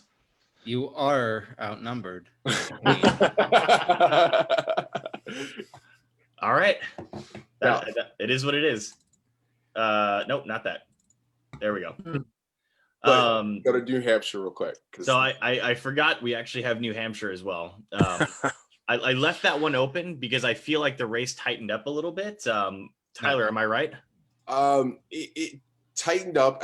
Like I said earlier, every single election you get into October and the beginning of November and things tighten up. But this is still, it's not tightening up, frankly, for New Hampshire in a way that would help Donald Trump. This one is definitely tightened up in like the minuscule, like tenths of a point. A majority of polling that has come out in the last week or so have put him anywhere between 8 and 19 points. Obviously, those are really big margins, but this is something that's definitely a likely Joe Biden win. Yeah, I don't think we have to spend too much time on that. This was mainly just to underscore the fact that New Hampshire in recent days it's tightened up a little bit, but I think it's still pretty safely in the Democrats category. So Tyler, go ahead. Sorry. When you characterize this, I want to make a quick point. Okay. Does anybody else have anything? I'd say it's safe Democrat. I wouldn't even say likely. Okay. All I have to say is live free or die. Jesus Okay. Christ. I'm gonna call it likely. I'm not willing to call it like, because I mean the states that I reserve for safe are, California, Washington, New York, Virginia, for example. I'm not willing to put it in that category yet. I'm still willing to put it in likely though. I'm curious what the rest of you have to think. Vlad, likely or safe? Likely. Okay. Go ahead, Kylan. Yeah, it takes a lot for me to call something safe, so I'll say likely. Jules? I'd say safe. It hasn't gone. New Hampshire hasn't gone Republican for many, many, many years. There's no way. I understand. We're not saying it's going to go Republican this time. We're just saying like it's I mean, not... well, if it's not going to, I'd say it's safe. All right. Well, you're outvoted. Clearly. Now, All right. now, since you just characterized New Hampshire has 4 electoral votes. That puts Joe Biden at 271 based on what you said. Correct. I wanted to go ahead. So in this scenario right here, without Pennsylvania, without Florida, without Georgia, and without North Carolina, we have an electoral map that puts Joe Biden over the 270 threshold that he needs to actually win the election. So that being said, let's get into some of the more interesting states. So what do you guys feel like starting with? I feel like we should start with Iowa. Let's start with Iowa. Let's do it. So real quick, I want to go to Tyler first on Iowa. Let's Tyler, give us a little insight on how that state typically votes. Now, just real quickly, I do want to preface this. Joe Biden wins with our map as it is right now. And it's because of Arizona, frankly. Because of Arizona. That's what I was going to say. We go back to Arizona. We don't have to change anything. We just have 3 polls to the Democrats, and that's all we needed.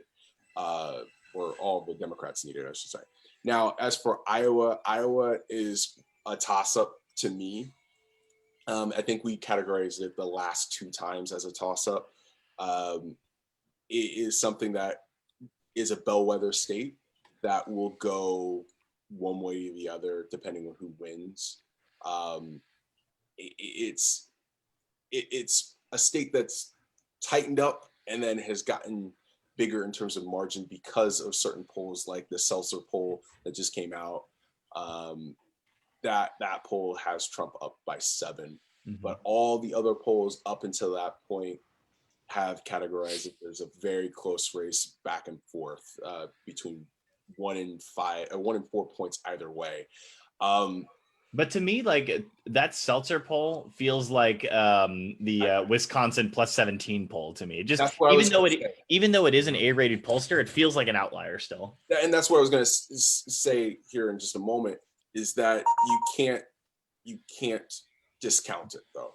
You just like with the Wisconsin +17, we can't discount right Biden being down by 7 in Iowa.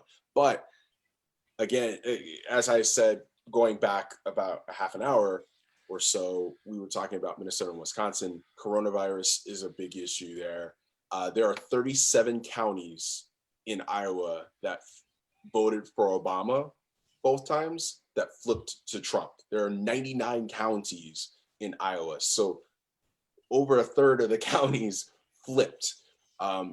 Basically, those Obama counties are in the northeastern part of the state and on the eastern fringe on the Mississippi. If Joe Biden wants to win in Iowa, he has to run up the numbers in Lee County, Des Moines County. Tyler, do you want me to pull up the map here real quick? Or? Yeah, pull up the map. Because I mean, then you can kind of see what I'm talking about. I'm looking at counties right there on the Mississippi. So as you can see on Trump's map, he won all those counties. So Scott County is where Davenport is, Des Moines County, Louisa County, all those counties, but then also in the northeastern point. So, what counties does Joe Biden need to focus on if he has any chance of winning Iowa? He has to focus on the northeastern counties. So that's like Clayton County, Fayette County, Bremer County. He also has to run up in Polk County where Des Moines is. So if you go to Des Moines, the margin of victory was only 11, 12 points, but Obama won it by almost 14, 15 points. So he has to grow on what Hillary Clinton did in that county. And even in counties in the western side of the state that generally are more Republican bastions, where Sioux City is in Woodbury County, Obama basically made that even. But if you look at it here, Trump dominated there. So when the numbers come in tomorrow and you see Woodbury County being a large Trump win, that's going to be a bellwether for the rest of the country, even frankly. But if it's anywhere close, if it's a tie or within single digits, that really bodes well for Joe Biden. All right. Thank you, Tyler, for that. That being said, let's go to the most. We already went over the most recent polling for that. So let's look at the popular vote right now. So currently, we have a popular vote deficit for the Democrats of 1.5%. Trump is at 50%. Joe Biden is at 48.5%. Based on what we heard from Tyler just now, would you take the over or under on that? Well, let's start with Vlad. It's actually interesting because I'm looking at RCP right now and some of their data, and up until about not even a week ago, maybe 3 days ago, they actually had Joe Biden winning the state by a margin of under 2 points. So if it's if we're talking about a Trump victory, I'm going to go the under. I don't know. I have a gut feeling that there is going to be a little bit of a turnaround in some of those counties that Tyler was talking about earlier, and that Trump isn't going to necessarily carry them the same way he did. And I potentially could even see an upset in Iowa with it going blue. Yep. So thank you, Vlad. Let's go to Kylan next. Kylan, over under 1.5% in favor of Trump. I'm gonna go with the under. I don't think this state is anywhere near wrapped up. I think once again, I think the great equalizer and wild card is going to be what the turnout figures look like. I think also with a very competitive Senate race, that's going to factor into this as well, and I'll get into that later when you tee me up. But for the state, I think it's any man's game. I'm definitely taking the under because for me, the state is purely a toss-up. It can go either way. I can't even take a dog in the fight and say if it's going to go one way or the other. I think this is pure toss-up. And I'm not going to favor anybody right now. Gotcha. All right, let's go to Jules last. Jules, 1.5% in favor of Donald Trump. Over or under? I say under. I'm with Kylan. I think this is far more of a toss-up than anything else we've spoken about tonight. It just does not seem like there's any clarity in terms of the polling. And, as they were saying last week, it seemed like Biden could take it. This week, it seems like Trump could take it. I don't know. We'll see. I don't really have an opinion either way on either the Senate race or the presidential race in Iowa. Gotcha. Okay. Before we give our final predictions on Iowa, I want to go to Kylan real quick for an update on the Senate race in Iowa. Take it away. So before this latest, I guess we'll call it survey from Seltzer and Co. that had Ernst up by 4. It's pretty much been mostly Greenfield, but with very small margin. The outlier being the Quinnipiac survey that had Ernst up by 2. But, PPP, Greenfield by 1, Emerson, Greenfield by 3, Data for Progress, Greenfield by 4. A little bit older New York Times poll, Ernst by 1. Just like the state, the Senate race is basically a toss-up. It can go either way. Greenfield looked a little bit stronger about a month ago, but the polls in the Senate race have considerably narrowed and has pretty much went right back to toss-up even status between these two. So I think, my prediction is whichever way the state goes, the Senate goes. So if Trump holds on to Iowa, I think Ernst is going to hold on to her seat. If Biden takes Iowa, I think Greenfield is going to take Ernst out. Well said. Thank you. So predictions on Iowa. I'll go first, I guess. I see this just based on all the recent polling that's come out from Real Clear Politics and 538. My characterization is a tilt Republican. And I'll go to Tyler next. I am also on the under. I think this will be a Joe Biden victory by 1 point. And so I would say tilt Democratic. Okay. Vlad, what do you think? I am with Tyler, as was evident from my earlier points. I'm going to say tilt Democrat on this one. Kylan. Keep that baby gray. Toss-up for me. Okay. Jules? Yeah, it's toss-up for me too. Okay. I don't think we So have we got a a majority opinion. So we got a tie for toss-up and then 1 tilt Republican. Interesting. Yeah. What do you think, Alex? So I've got to break the tie here. Yep. I'm going to leave it as a toss-up. Okay. So I think that's fair. yeah, Fair enough. We'll leave that one as a toss-up right now. I still think, like I said, I think it's tilt Republican, but if I have to break the tie, that's what I'm going to do there. So Split difference. split the difference, exactly. All right, let's move on to Florida next. And for this one, I want to start with Tyler specifically because I want to go a little bit more in depth into the districts and counties in Florida specifically. So let me get over that real quick. You're getting me in Florida right now. Who did I say I was given to Florida to talk about? I mean, I could talk about it. I know. Okay. I'm good. So anyone can chime in after Tyler if they want. But Tyler, Can you give me an idea of what specific counties that Biden needs to overperform in this time around to actually win Florida? So he has to outperform in counties such as Orange County. He has to outperform in Pinellas County. So Orange County is where Orlando is. Pinellas County is St. Petersburg. Hillsborough is Tampa.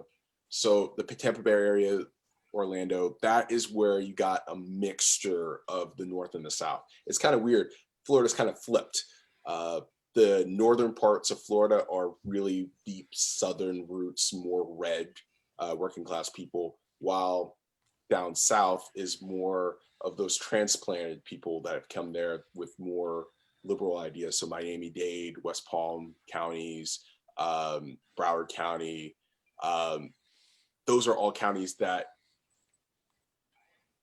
So it looks like from what I'm seeing right here, so Miami-Dade, Broward, and Palm Beach County were both enormous wins for Hillary Clinton, right? Yes. What would you like to see out of Miami-Dade County to give you confidence in a Joe Biden victory in Florida?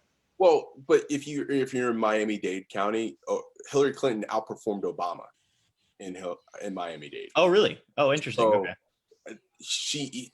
Not she, but Biden needs to maintain those numbers, but he has to win in Pinellas County, where St. Petersburg is, right beside Tampa, because Obama won that 52-47 back in 2012, and you see it was 48-47. That was an early indicator of that suburban Floridian demographic that he was losing.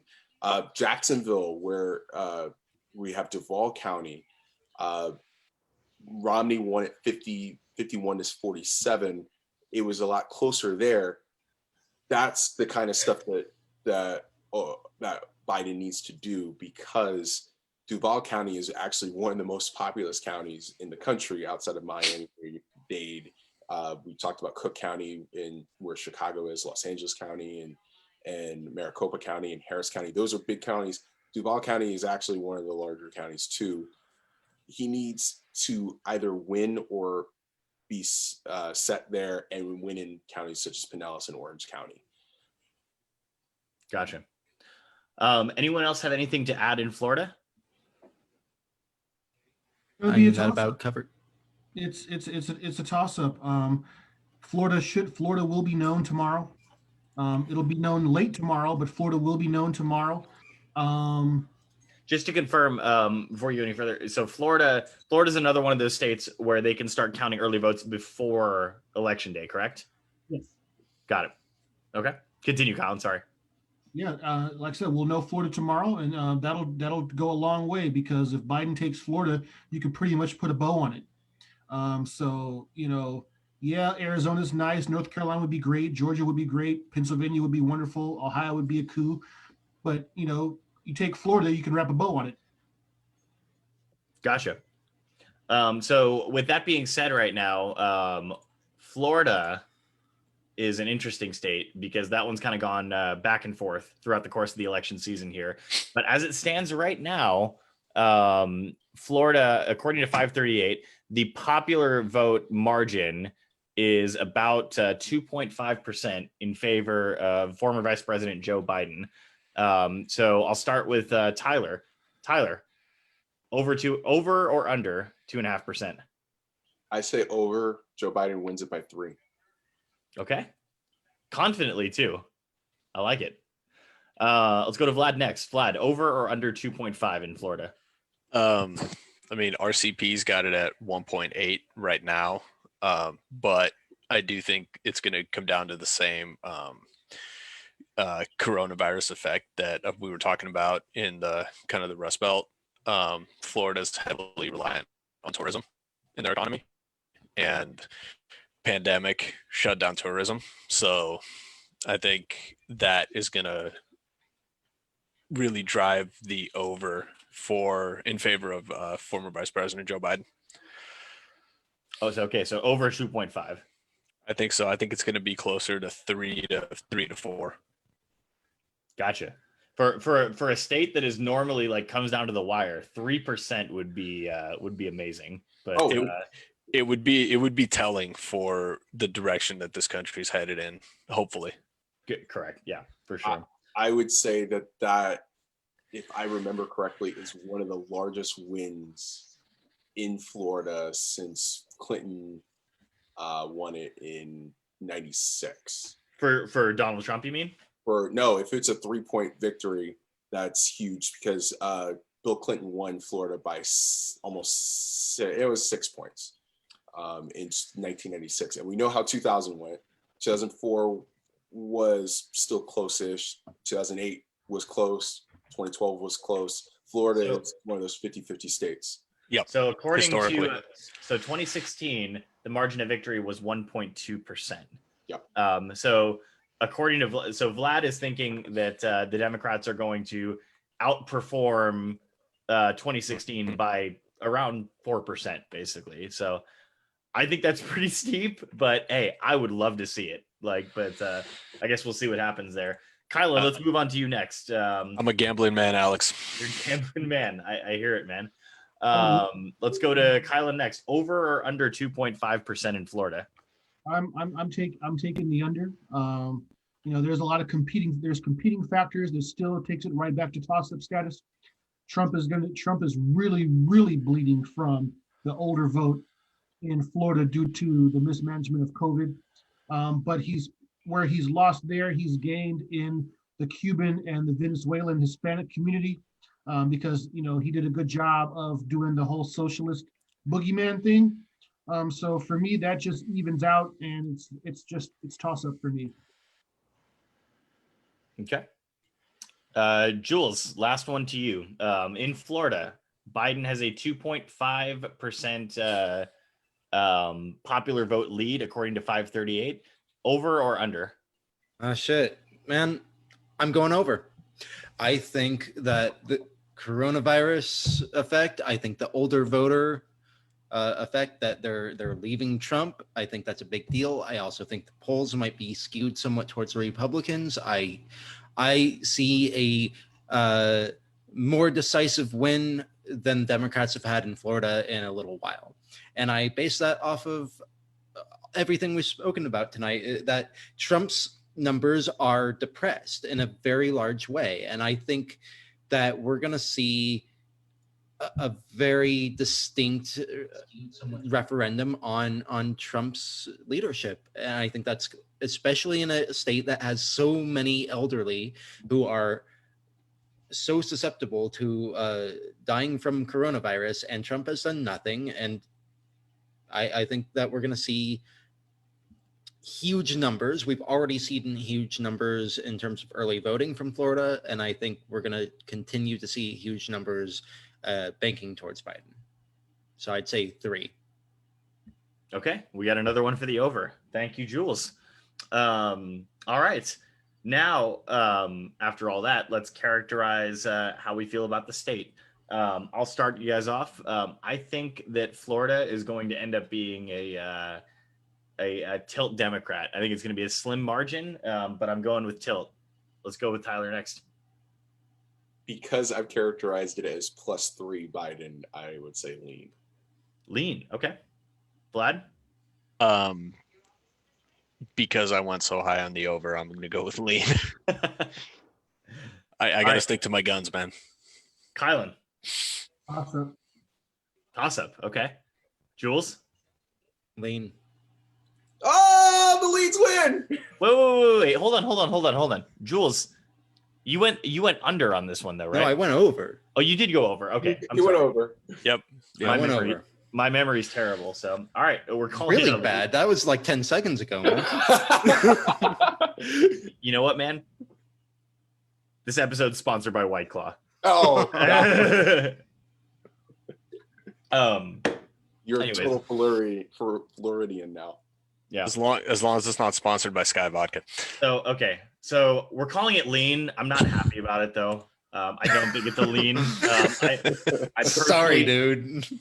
Hey, listen, it's a democratic process. I've got to abide by it. So Begrudgingly. Yeah. Serious. I still think it's a tilt, but we'll call it that way for now. All right. Let's move on to Georgia. Georgia. Georgia's an interesting one, and I want to put this out there because I want to give one of our panelists credit. Vladimir, one of our panelists here, called Georgia from the very beginning as a toss-up, and we all called him crazy for it. He was right. He was right. Georgia is closer than I have ever seen it in my lifetime. But you know what? Vlad called it first. I gotta give the credit to him on this one. So with that, I'm gonna give you the privilege of speaking first on Georgia. Take it away.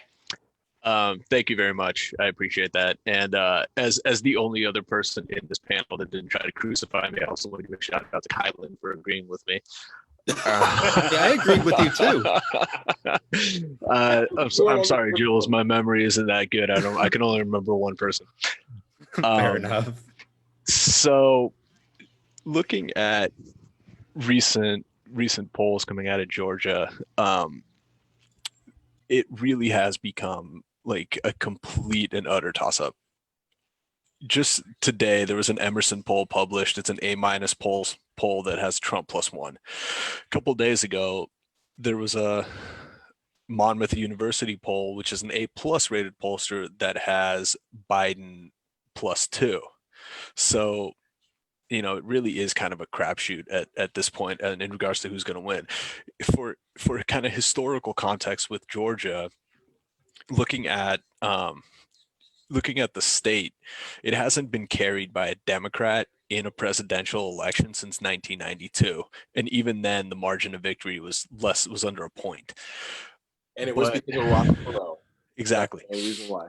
Exactly. But if you look at the state kind of in a microcosm, there hasn't been a Democratic governor in the state since 1998, and Republicans had won the governorship by a pretty wide margin. We're talking close to double digit points. However, in recent years, that's started to shrink. And my rationale for calling it a toss-up is the Stacey Abrams effect from 2018. She lost that gubernatorial election by less than 2 points. And there was a lot of really, really kind of shady and underhanded things happening in that election cycle that I believe stole the election from her. So I think Georgia in 2018 should have had a Democratic governor. Now, if you look at kind of the major, population centers in Georgia, you look at Fulton County and you look at Cobb County. Hillary carried those two counties. However, and this I'm about to get a little nerdy in here with some numbers for you guys.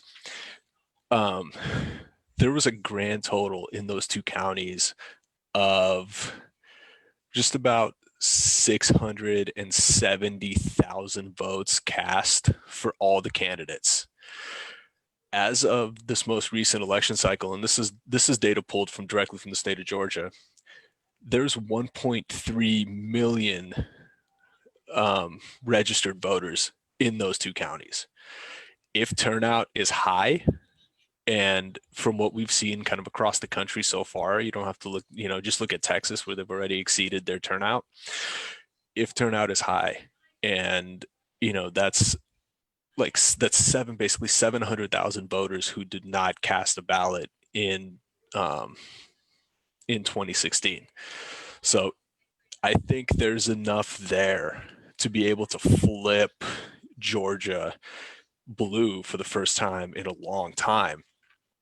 Now, if you look at some of the counties down south, on the border of Florida, Alex, if you get down there, you'll notice that Donald Trump won those counties by a pretty substantial margin of victory. You're talking, huge numbers of points.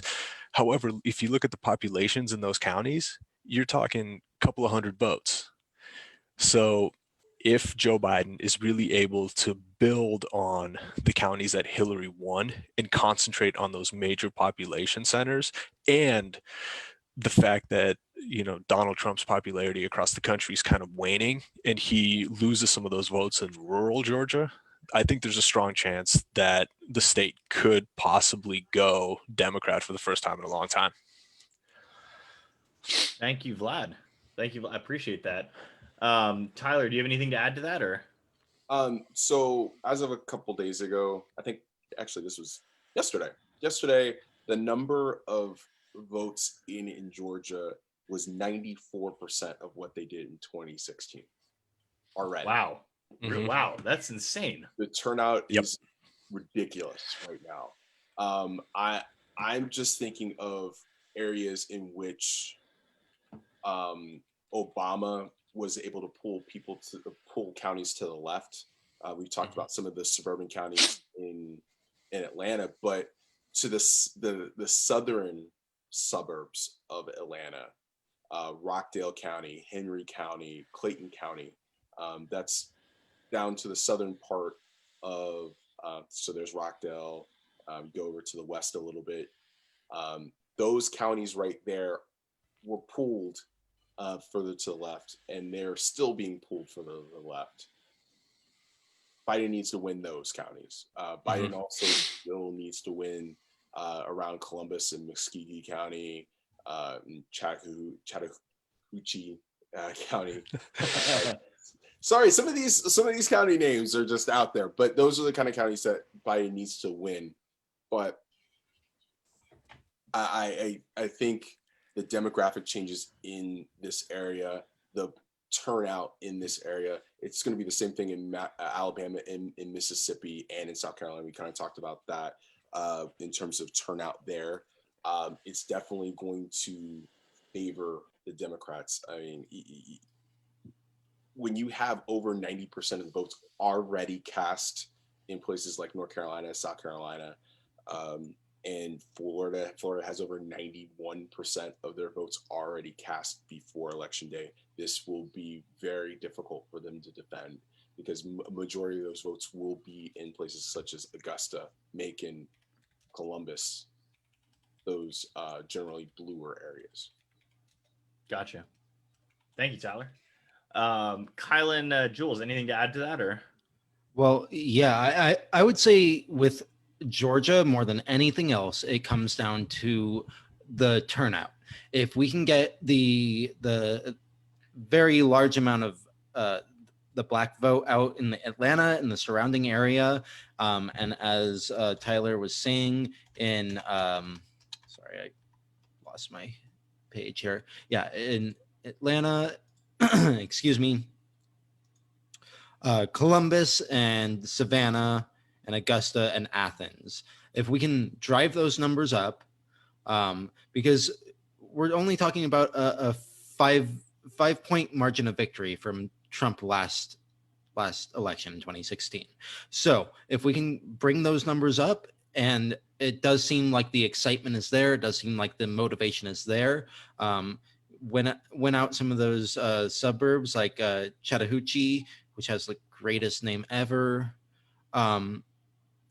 And some of these smaller suburbs that were a lot closer. Early County, Baker County, not Lee County, but yeah. Early and Baker, Chattahoochee, Quitman even. Yeah, I think we could actually take it away. I would say in a solid scenario, in a solid win scenario for Biden, I think we have a better chance than not to take Georgia. Thank you, Jules. Before we give our predictions here, I want to go quickly to Vlad for one more point. Yeah, actually, I just wanted to add something real quick, kind of to what Jules was saying. So I think on top of getting a really huge turnout amongst the African American community, which I think is actually going to happen in Georgia, and I think we're seeing that right now with the numbers that Tyler presented. 93% of votes from 2016 have already been cast, and we haven't even hit Election Day.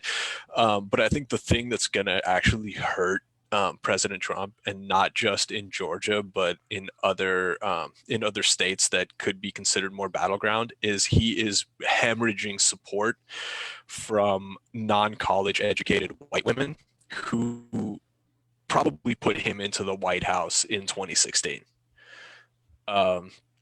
So if those trends keep up and if that polling data is accurate, where he's, his popularity amongst those groups has waned anywhere from 9 to 15 points, we have a incredibly strong chance of taking Georgia. All right. Thank you, Vlad. Let's move on real quick. So the popular vote chance is one of the closest right now in the country. Currently, Biden holds an advantage of 0.9%, according to 538 in the popular vote polling. So my question to all of you guys is, Tyler, 0.9%, over or under?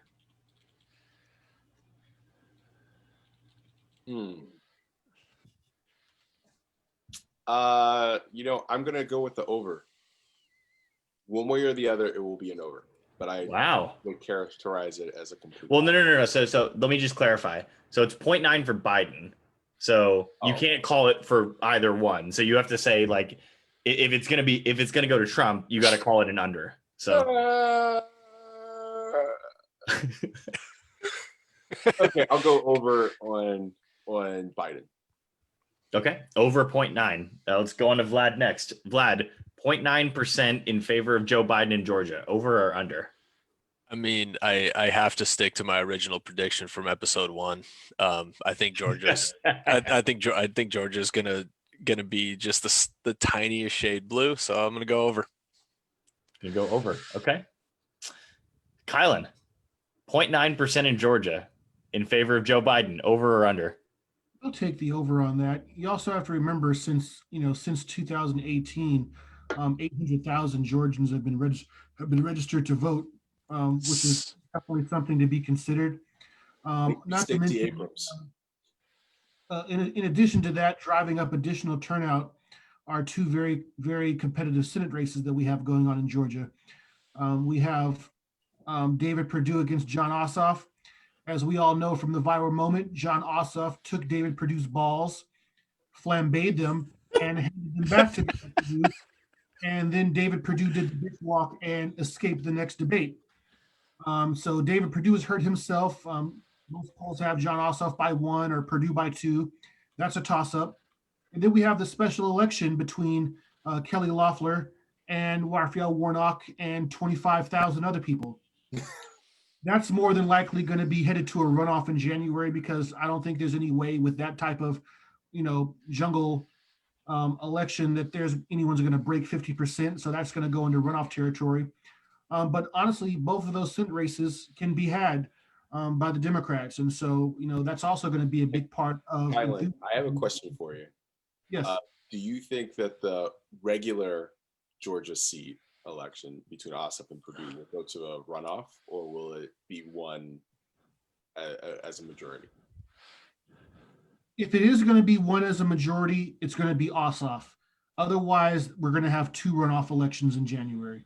And unfortunately, runoff elections are going to be a little bit more advantageous for the Republicans because typically in those runoff elections, turnout is lower.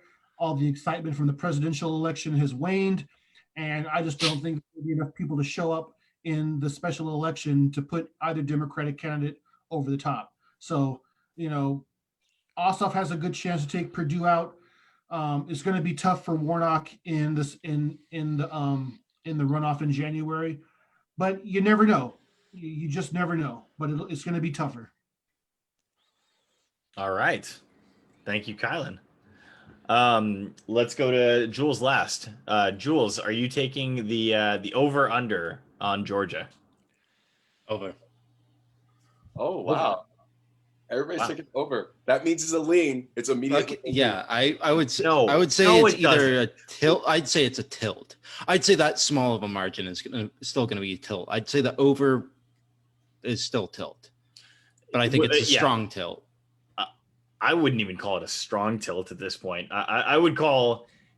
I mean, it's hard to call it a tilt Democrat just given the way that Georgia has voted in the past. But as of right now, I can't call it anything more than a tilt Democrat.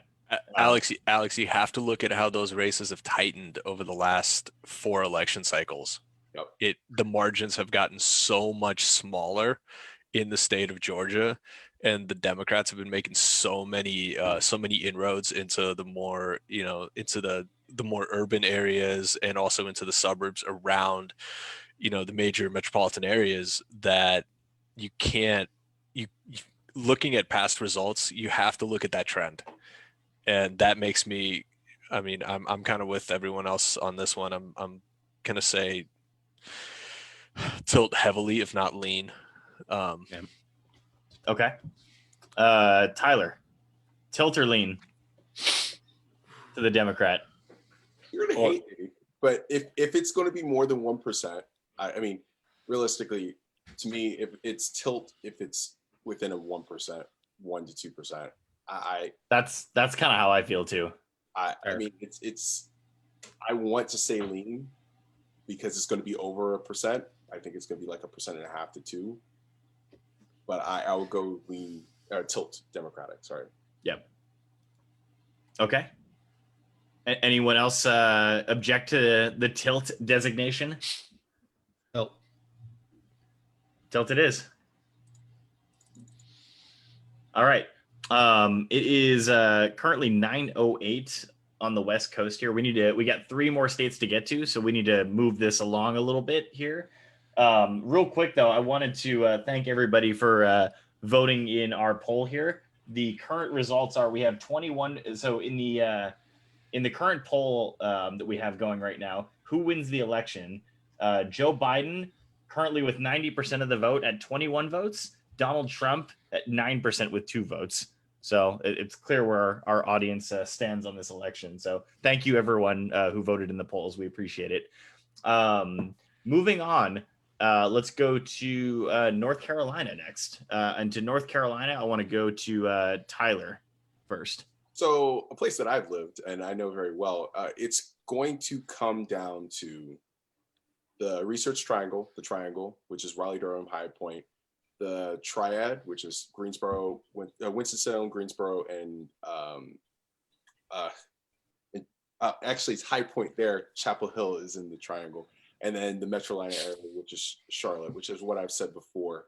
But where Biden can definitely run it up is in those suburbs, Cabarrus County, Iredell County, Gaston County, in around Charlotte.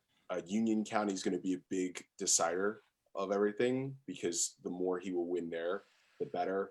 The counties east of there toward Fayetteville and Wilmington will also be a big driver of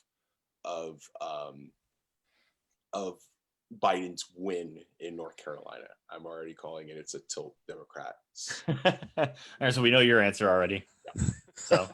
So the states that Biden needs, not the states, the counties that Biden needs to run it up, you're saying are in Fayetteville, Charlotte, and Raleigh? Yeah, and you see where Hillary Clinton had the little bit of a blue wall right there, just northeast of Raleigh. Those counties, she didn't run up the numbers dramatically like Obama did 8 years prior. Those counties are big counties there, but also in the Charlotte suburbs and in the Triad suburbs. Davidson County is going to be a big deal. Iredell County. Davidson County is just southeast. It's where High Point is, or southwest of the Triad. Iredell County, like I said, Cabarrus County. Cabarrus County and Iredell County is where most of NASCAR is. Tyler, I can't keep up, man. Come on, you got to go slower. All right. It's just because I know the area. So Iredell County is just directly north of Charlotte. Directly. Okay, got it. Yep. So Iredell County, it's where Mooresville is, where most of NASCAR is, as well as Cabarrus County, which is northeast of Charlotte. That's where Concord is. So go back down to Charlotte. Northeast, you said? There we go. Right Cabarrus, there it is. Okay. So Concord is there. So you see the margin is closer there. That's going to be a big deal. Concord and Mooresville is going to be a big deal for Biden to win. Gotcha. So, and your designation is already, you're calling this a tilt for the Democrats? Tilt for Democrats. Gotcha. Okay. Does anyone else have anything to add to that before we move on? If not, then I want to go to Kylan real quick for an update on a very close Senate race in North Carolina. Take it away. We do. We have a very competitive Senate race between Tom Tillis, the incumbent, and Cal Cunningham, our texter extraordinaire. Just so you know, the texting scandal has not affected him much. Most recent polling has Cunningham up by 3 with the New York Times. There's an A-rated Marist College poll that has Cunningham up by 10, and an Emerson College that has Cunningham by 3. I'm thinking, Cunningham has a lead anywhere between 3 and 5 points that can be reasonable. That's right in between that kind of margin for error. But I think the fundamentals are strong for Cunningham, just like they're strong for Biden. I think if Biden takes North Carolina, Cunningham's going to take North Carolina and his mistress, and Trump is done. Oh my God. Oh God. Kylan, Alan says I it. love you, man. I'm so glad you came on tonight. Thank you for that Senate update. Where do you go from here? Man, I lost my train of thought completely after that. God damn it. Okay, so let me just go to this then. So currently, the state popular vote, Biden holds a 1.7% lead in the state of North Carolina right now, according to 538. So my question to Tyler is, Tyler's already calling it a tilt. How much of a tilt, though, are you willing to call it? Over or under 1.7%? Under 1.7. Under 1.7. Okay. Very quick. Vlad, what do you think? Under. I think it's going to be a little bit tighter. Okay. Got 2 for the under. I still think Biden's going to take it. I just think it's going to be under. Okay. 2 for under 1.7. Kylan, what's your vote? I'm going over. Over 1.7. Okay, 1 vote for the over. Like Cunningham's marriage. Stop it. Stop it. Okay, Jules, over or under? Let's get this over with, man. Fucking over, man. I tend to agree. I all the polls are showing Biden ahead by anywhere from 2 to 6 points. I think we're. So we've I got think over. so 3 for the over, 1 for the under. Did I get that right? I'm under. Yeah. Okay. So Over it we all say Biden's going to win it though. So But we're it seems like we're all in agreement that it's a tilt Democrat state, correct? yes. Yeah. There it is. 2 more to go, guys. We're in the home stretch. So between Ohio and Pennsylvania, I want to start with Ohio here. So this is another interesting one. And I want to start with Tyler real quick to give us the breakdown of which counties Biden needs to overperform in to win Ohio. Take it away. Very quickly. Okay.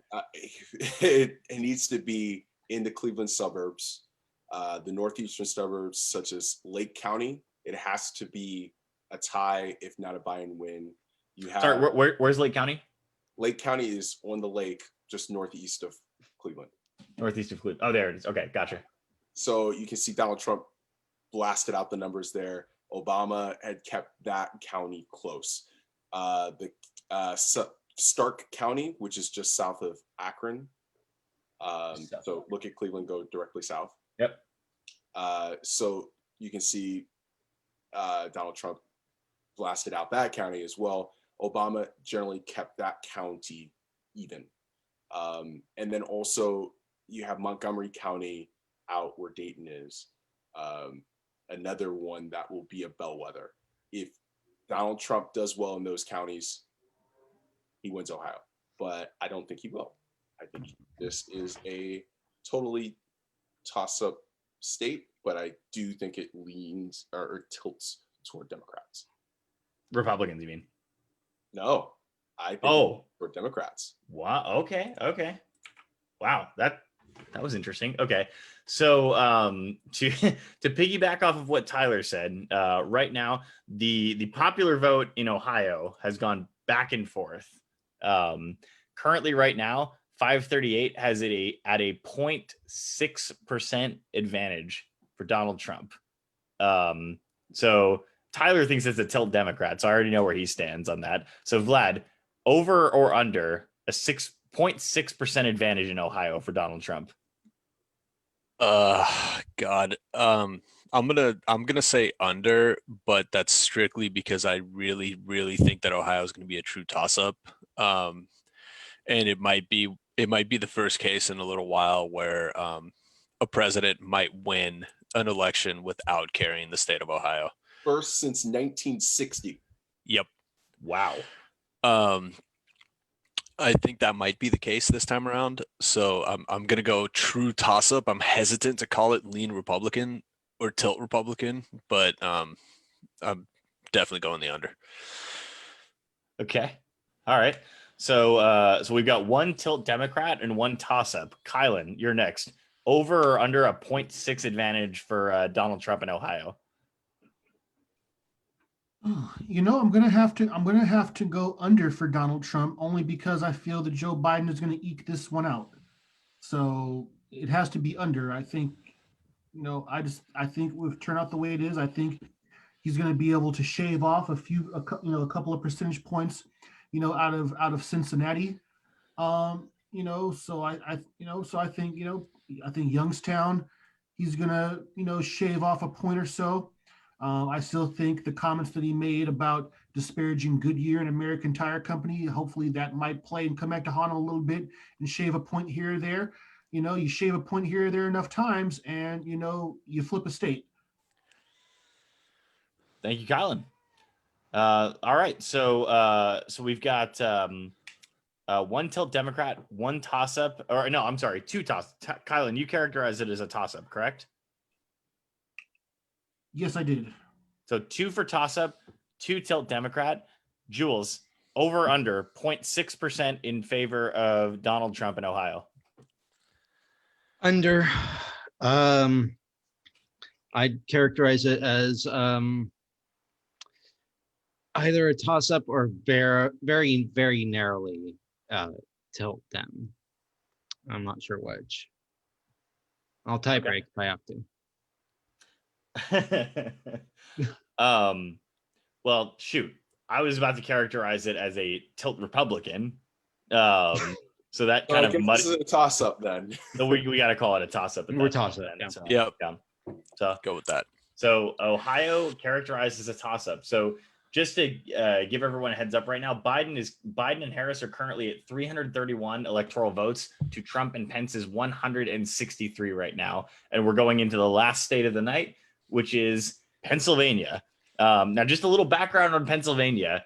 I don't know why this is necessarily, but they cannot start counting the early votes in Pennsylvania until Election Day. they suck. That's actually not a rule. They're doing that because the Pennsylvania state legislature, House and Senate, are run by Republicans, and they specifically don't want to count the votes early. They want to muddy the waters. There's 2 different rural counties that actually aren't even going to start counting the absentee ballots until the day after the election, until Wednesday morning. So this is done specifically on purpose to muddy the water. Donald Trump has already said to the Pennsylvania legislature that he wants them to seat their own electors. So Pennsylvania is very, very important for Joe Biden and Kamala Harris to win. And Right. soon. So I was right. It's because they suck. Yeah. Yeah, basically. Okay, dudes. Very, very. So currently, so Pennsylvania, just so you guys know, is not one of those states that we're going to know the answer to on election night. It's just not going to happen right now, and it's a shame because Pennsylvania is the race that a lot of people have pointed to that is going to be the decider in this year's election. Now, that being said, as we showed you the map earlier, we didn't even have Florida, Georgia, or North Carolina characterized in the Democratic category. We just had Arizona, and that put Joe Biden over the edge. So if Joe Biden is able to carry the state of Arizona on election night, that's it right there. Mhm. That's it. Joe Biden's our next president.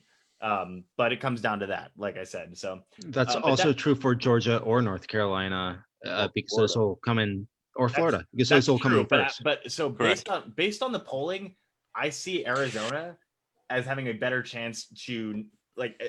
I think we'll know the answer to Arizona quicker than we will to Georgia and North Carolina, in my opinion, at least. But that being said, once all is said and done and all the votes are counted in Pennsylvania, how are we feeling about that state? I'll start with Tyler. Likely. I think Joe Biden will win it by 7 points. By 7 points. Wow. Okay. So, well, actually, you didn't even let me tell you the over under on that. So the over under on this state is 4.7 points. So yeah, you're that's taking what I'm the saying. over. It's about 5. So I know it's about 5. So I say 7. Okay. Vlad, over or under 4.7. Over, not by much. Okay. Kylan, same question. Over or under by 4.7. Over By how much? 3. Okay. Wow. So you're calling it a 7.7% margin of victory? He's with me. It's been pretty consistent at us between 7 and 9 recently. I think it's time for bed, old man. Moving on to Jules. And Yeah, and I'm with with all Kylan. that, Kylan's going to be right. I'm with Kylan and Tyler, 7 over. Wow. Okay. All right. Almost every poll that has come out in the last week has been right at 7. So Every I'm single gonna one. be the sole contrarian here. I'm gonna call it a course you push. are. I think it's gonna be close to 4.7. I really do. Going to come in at right at 7. 7. All right. Like I'm going to say You heard it 5. here first, guys. Alex is wrong. Alex wrong. It wouldn't be the first time, right? So all right, let's characterize Pennsylvania as based on what everyone said, it sounds like a lean to me, right? Lean. Yep. Lean Democrat for Pennsylvania. And just like that, Project SIP's prediction for the presidential election is Biden Harris 351 to Trump Pence's 163, with 2 states as true toss-ups, that being Iowa and Ohio. That's a 24 difference. Yeah. I'm sorry, say again. It's a 24 difference. Not that it makes a Correct. difference. Yeah, but it's yeah. 24 electoral votes are still up for grab in this specific scenario. Yeah. So that being said, guys, I think we're willing to end it there. And before I end it real quick, I'll stop sharing my screen here so you can see all of us here. I want to tell our audience here the importance of voting. Please, whether you support Donald Trump or former Vice President Joe Biden, please get out and vote if you haven't already. And let's make this one of the highest turnout elections of all time. And with that, I'd like to end it right there. Thanks everyone for watching, and we'll talk to you guys in the next one. Have a great night.